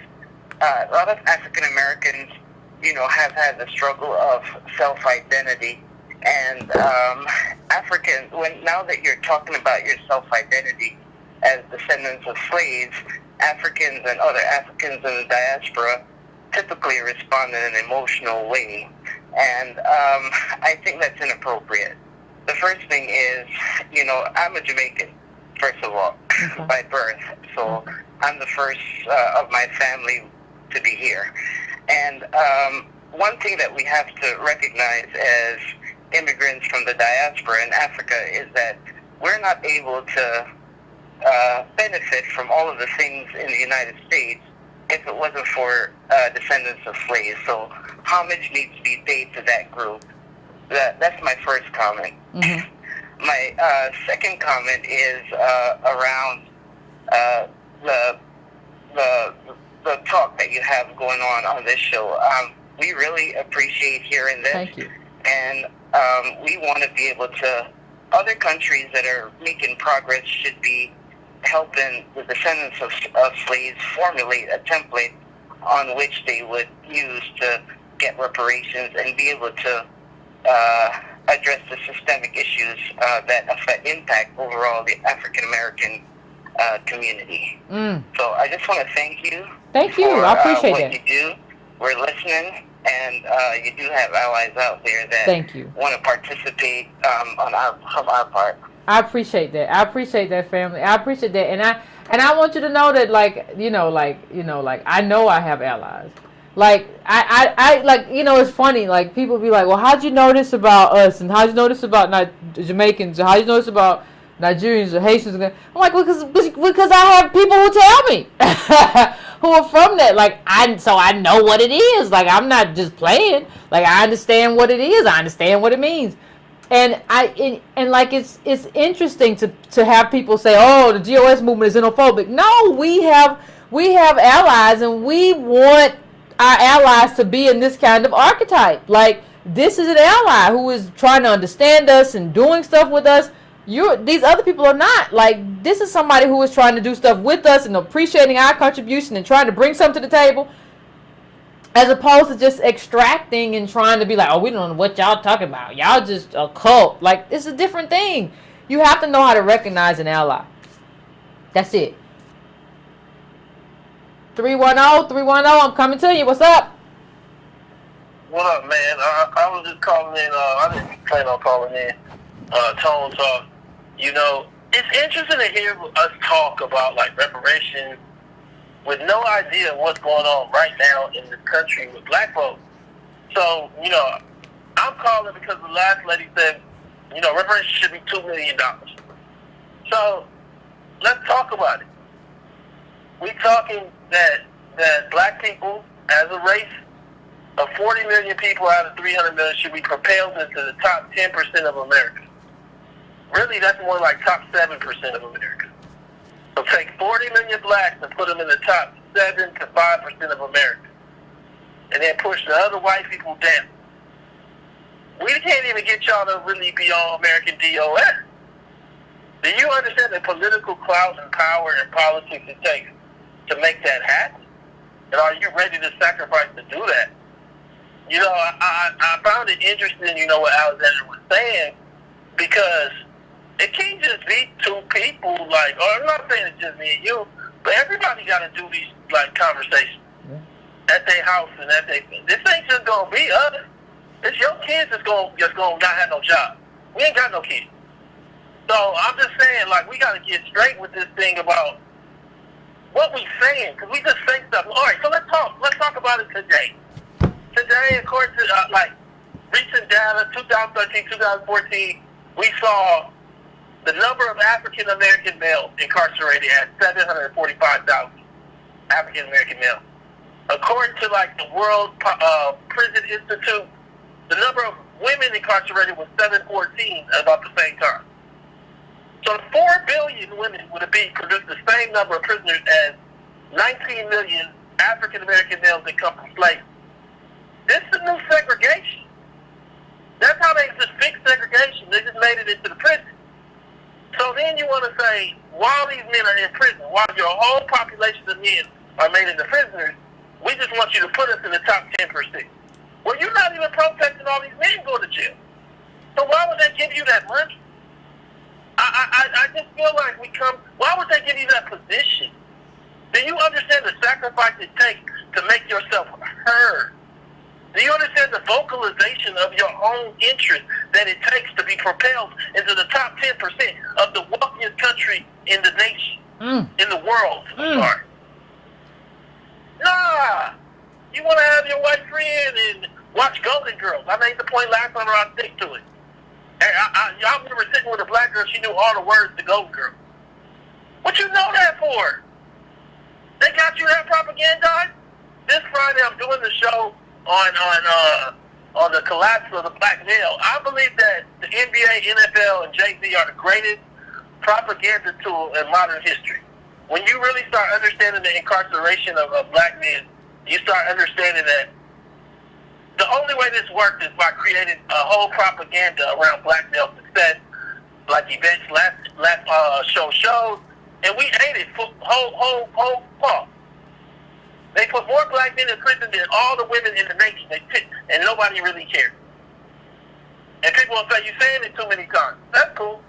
That's all right. When it's your son, then don't come back on the show. Because I'm talking generally, you want to talk when it's your son. And I feel like we don't have no tribes, we don't have no politics, and we don't have no American DOS, none of that happens. But we got to be able to count.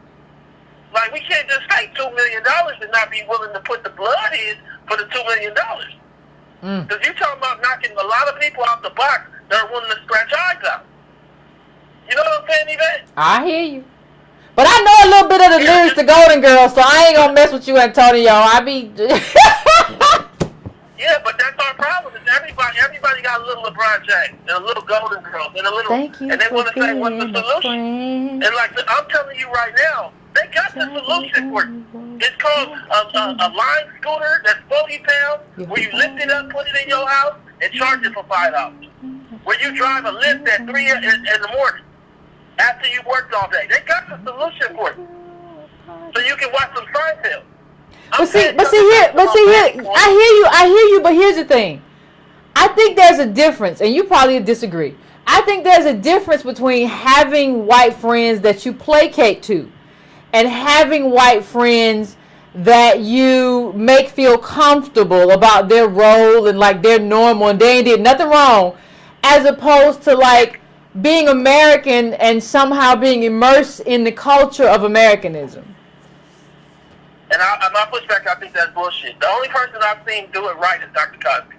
Dr. Cosby had white people in there reading, Stokely Carmichael. But don't he watch Golden? Does Dr. Cosby like not watch any white stuff? Like I think he have to. But I don't care. But I'm telling you my answer. I'm saying solution-wise. I'm saying for you, the way that all these black people are doing it don't get you $2 million in reparations. No, I agree with that. It gets you picking up a list.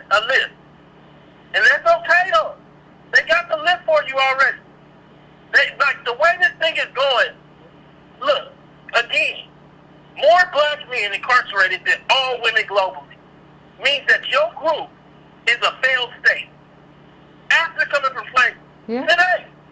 Not like possible in the future, some kind of anarchy. Today, right now. Yeah. And I'm saying to you that the white person next to you ain't living that life. Yeah. But y'all both look like cool at the bar and everything's good. But then when your son got to wear an anklet, you come on the show and want to talk about it.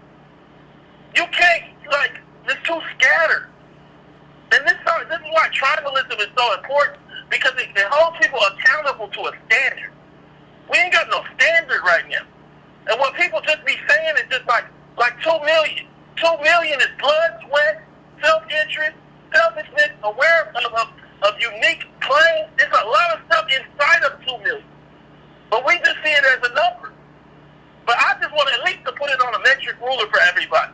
That means that 40 million blacks need to be put in the top 8% of America. And I'm saying I don't necessarily disagree. But I'm doing the work, Yvette's doing the work to put us there, are you? And what's your put in gonna be? That's all I'm gonna say. All right.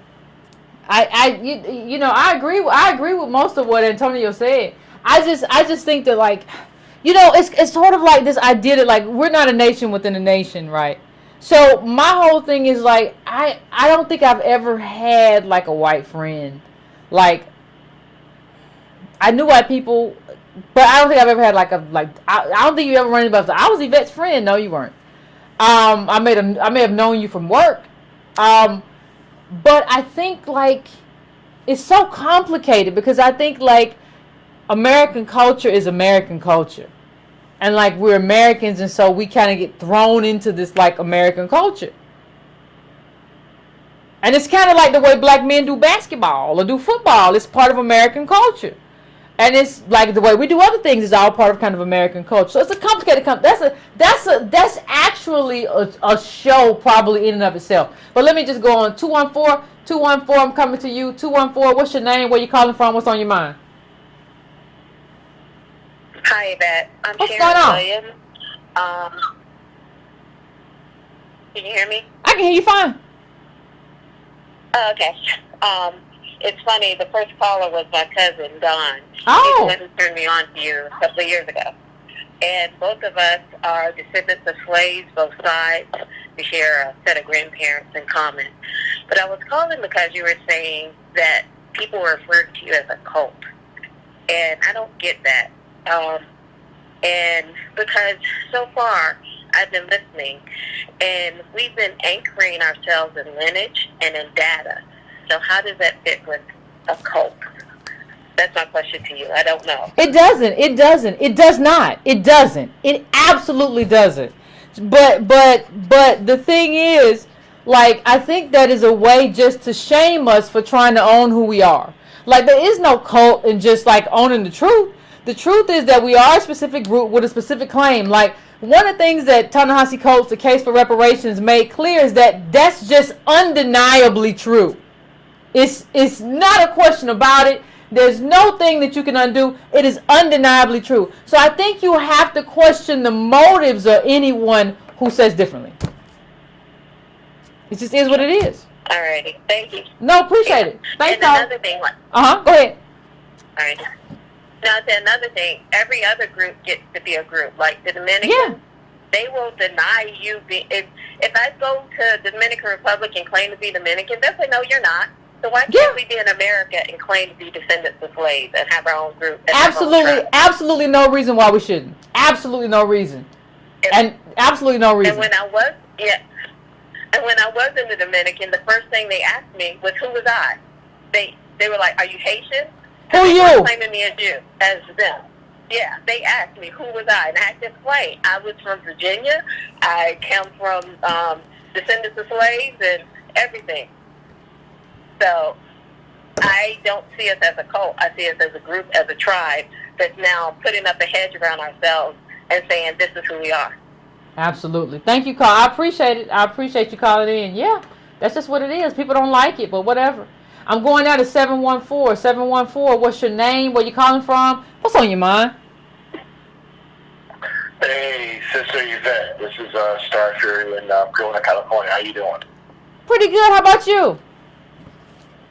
I'm all right. This long-time listener, first-time caller. Look, I was born in Trinidad, and I moved to the U.S., joined the military, became naturalized. I'm going to tell you what, if I had the power, you, Antonio, and I would submit y'all for the Pulitzer Peace Prize, because you have an ally. You have a deep ally here.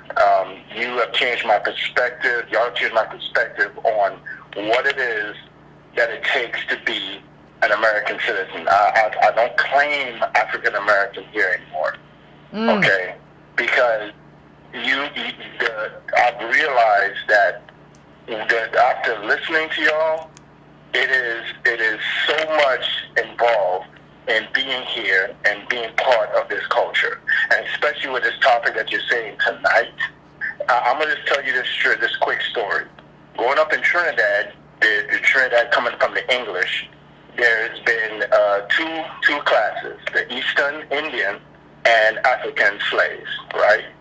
And today, I'm telling you today, there's still a class of East Indian. You listen to East Indian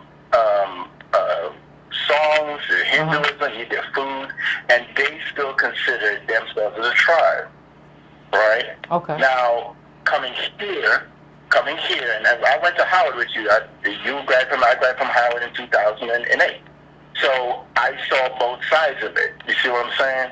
And so my simple message is to the Breaking Brown family is, you got to wake up. You have to wake up. Okay? You got to understand what is going on in this and what the future is going to look like.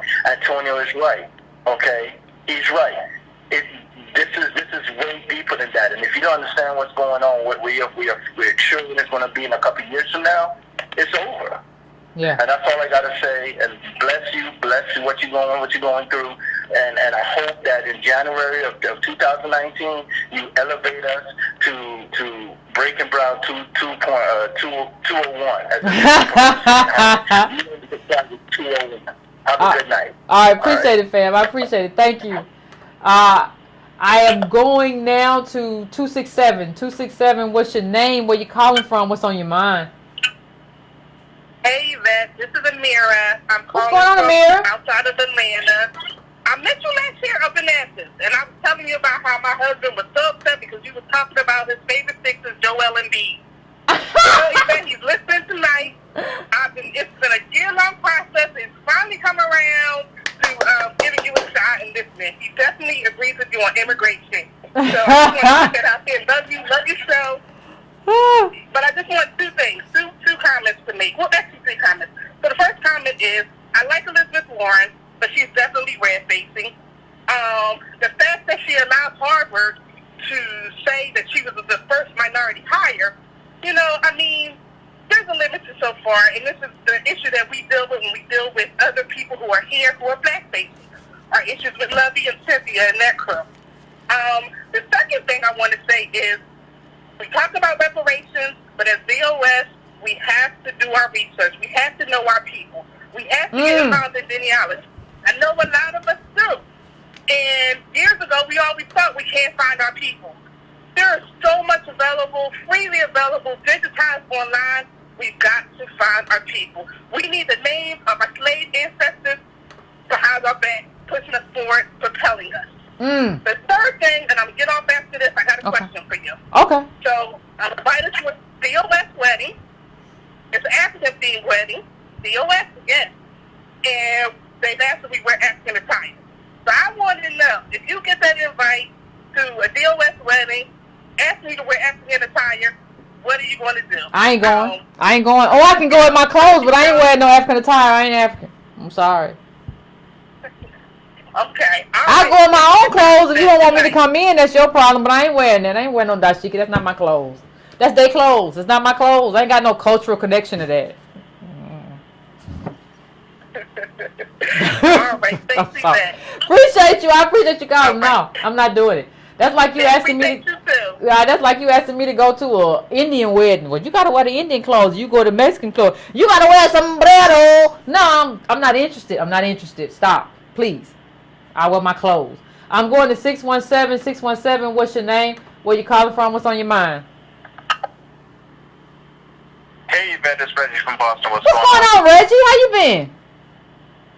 I've been good. I've just been busy, you know, taking care of family, being black in America. You know how it goes. I understand. Yo, just to answer the sister's question real quick, I feel you. I ain't wearing no dashikis either. But, you know, marriage is all about compromise. So if her husband want to wear dashikis, whatever, but make him compromise. Y'all jump over that broom. That's our heritage. Ooh, okay. You see what I'm saying? I hear you. Compromise. So sister, you tell your man, if I gotta wear dashikis, you gotta jump over that broom. So then you gonna tell the people, Reggie, the significance of jumping over that broom? Exactly. That you know, they didn't even allow us as humans, never mind being married or being families, so we created our own construct and we jumped over that broom, we put it in our house, in the slave quarters. Make that man jump over that broom. If he won't jump over that broom, sister, I don't know what kind of man you got over there. You might need to rethink this. Reg's trying to talk to you.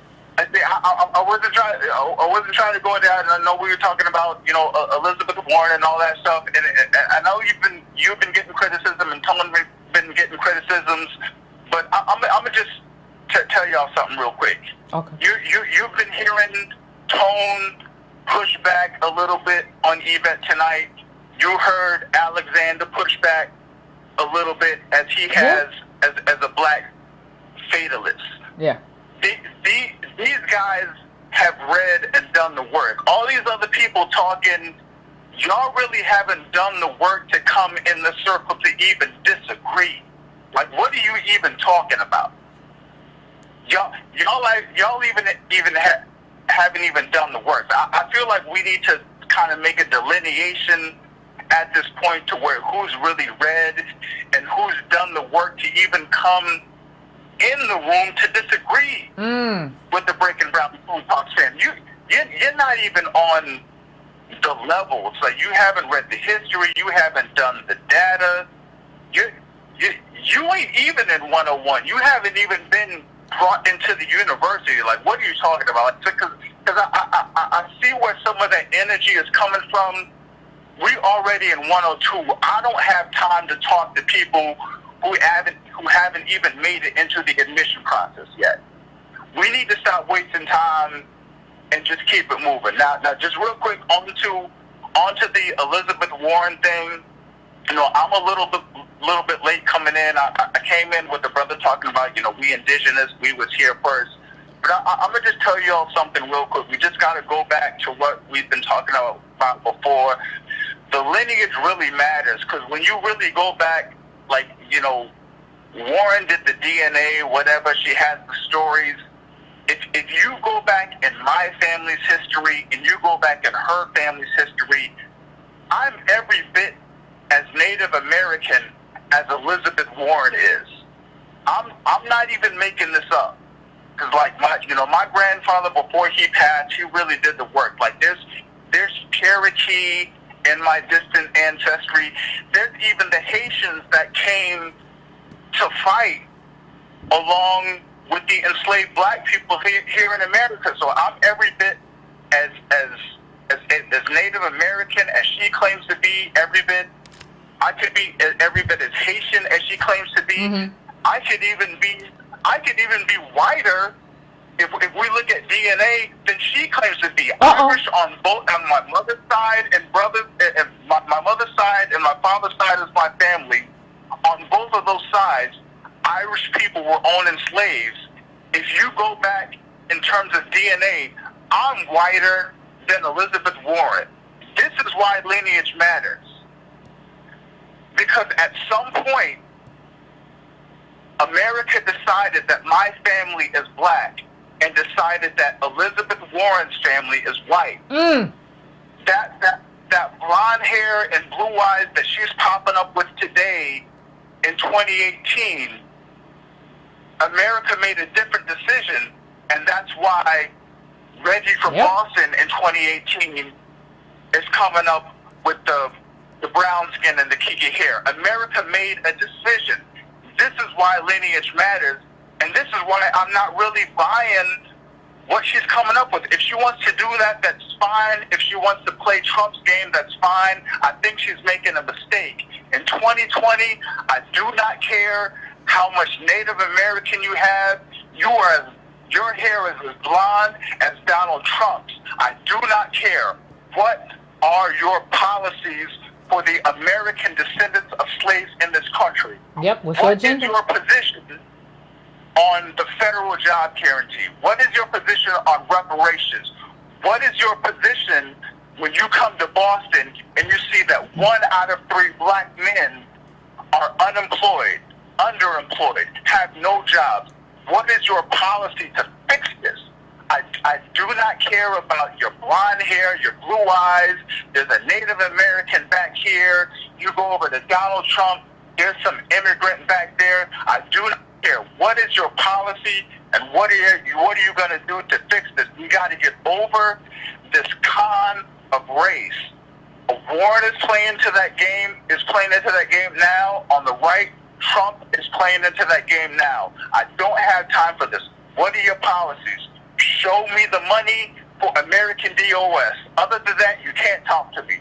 Have a good night, Yvette. Appreciate it, Reggie. Appreciate it. Reggie always, as usual, says a mouthful. What are your policies? What are your policies? What is the agenda? I'm going to my last call of the evening. I'm going to 405. 405, what is your name? Where are you calling from? What is on your mind? How you doing, Yvette? Pretty good. How about yourself? I'm calling from Texas. I'm tired. Descendant of slaves. I just got finished working already 40 hours a week for this week. And I still don't have much to show for it because I'm a descendant of slaves. It's the irony with everything that's going with Elizabeth Warren. I actually just discovered a series on YouTube called Black Slaves, Red Masters. It's a 3-part series. Each video is 10 minutes long. And you can see chiefs of the Cherokee Nation admitting that they had slaves, and also admitting that they were even more brutal than the white slave masters that also owned us. But all the stuff that you guys are talking about tonight is very interesting to me, and it reminds me of a quote that Amos Wilson said, in which he said, in order for us to be in the position that we are in, we must be out of our minds. We must be in a state of deception and denial to not even recognize what it is that is going on. Because when I hear other people groups, Latinx, Latinos, whatever the hell, I don't care.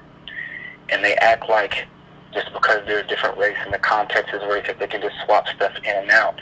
I shut all that stuff down and I'd ask them one question. Have your people ever been bred like cattle? And they usually don't have anything to say. But I've done enough reading to understand what it is that I have lost.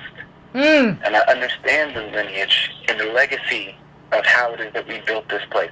When Michelle Obama said that slaves built the White House, I don't think that people understood really what she was really talking about. And they were just applauding because it sounded nice. We have an entire current generation of people who do not have skills, who used to have skills and were terrorized out of those skills. And those skills that we were terrorized out of, a lot of those jobs start off $30 an hour. Do you have those jobs? Are you getting double overtime? Because that's what they're paying, but you don't have them. Because when you were set free, supposedly, The white folks who did not have those skills, they organized and they called those things unions, and they terrorized you and they brutalized you so much that it made you go sit down somewhere and forget what the hell happened to you. That's what we are talking about. But everybody's running their mouth like people watching a boxing match. That's what it kind of feels like. It was talking about, but no one really knows how to box. No one really knows. They just like to argue and fight. People really need to let them know what time it is. People need to start reading. People need to really understand the depth of how deep this stuff really is. Because no other people group on this planet has been designated for the level of failure as our people have, and that is all I have to say tonight. You exactly right. You exactly right. You exactly right. You are exactly right. Designated for failure. That's not, and it's not something that just happened. This is how America was just this thing, and it just fell out that way. No, we were the designated bottom in this country, and the caller's absolutely right. But now we just got nothing to show for it. So I want to thank everybody who called in tonight. I appreciate it. It was a good night for calls. I want to thank everybody who went back and forth with me tonight. It was an interesting time. This is who we are, and this is how we got here, and now we have to decide what we're going to do about it and how we're going to move. And we don't have a lot of time. Like, I think we have a very small window before we just basically replacements. We were designated to be the bottom, like to be where all the failure goes. I don't want to have this failure in my community. I don't want to have it here, and I need jobs and stuff. Well, I'll just make jails, and I'll house these Negro men over here. I'm going to do it that way. And so that's just kind of where we are. Everybody, please remember, no show on Monday. No show on Monday. There's a show on Wednesday. No show on Monday. And I'm gonna try to send out I'll send out a message. But just remember, no show on Monday. I just want to remind everybody of that. Also, please please subscribe, please share. You can go to donatebrown.com if you want to donate. You go to patreon.com/ycarnell. All of that good stuff. So, I appreciate it, fam. I appreciate it. And that's going to be it for tonight, though. We're over the 2-hour mark. So, if you threw a party, invited everyone you knew, you would see the biggest gift would be from me and the car. Bye, everybody. I appreciate you.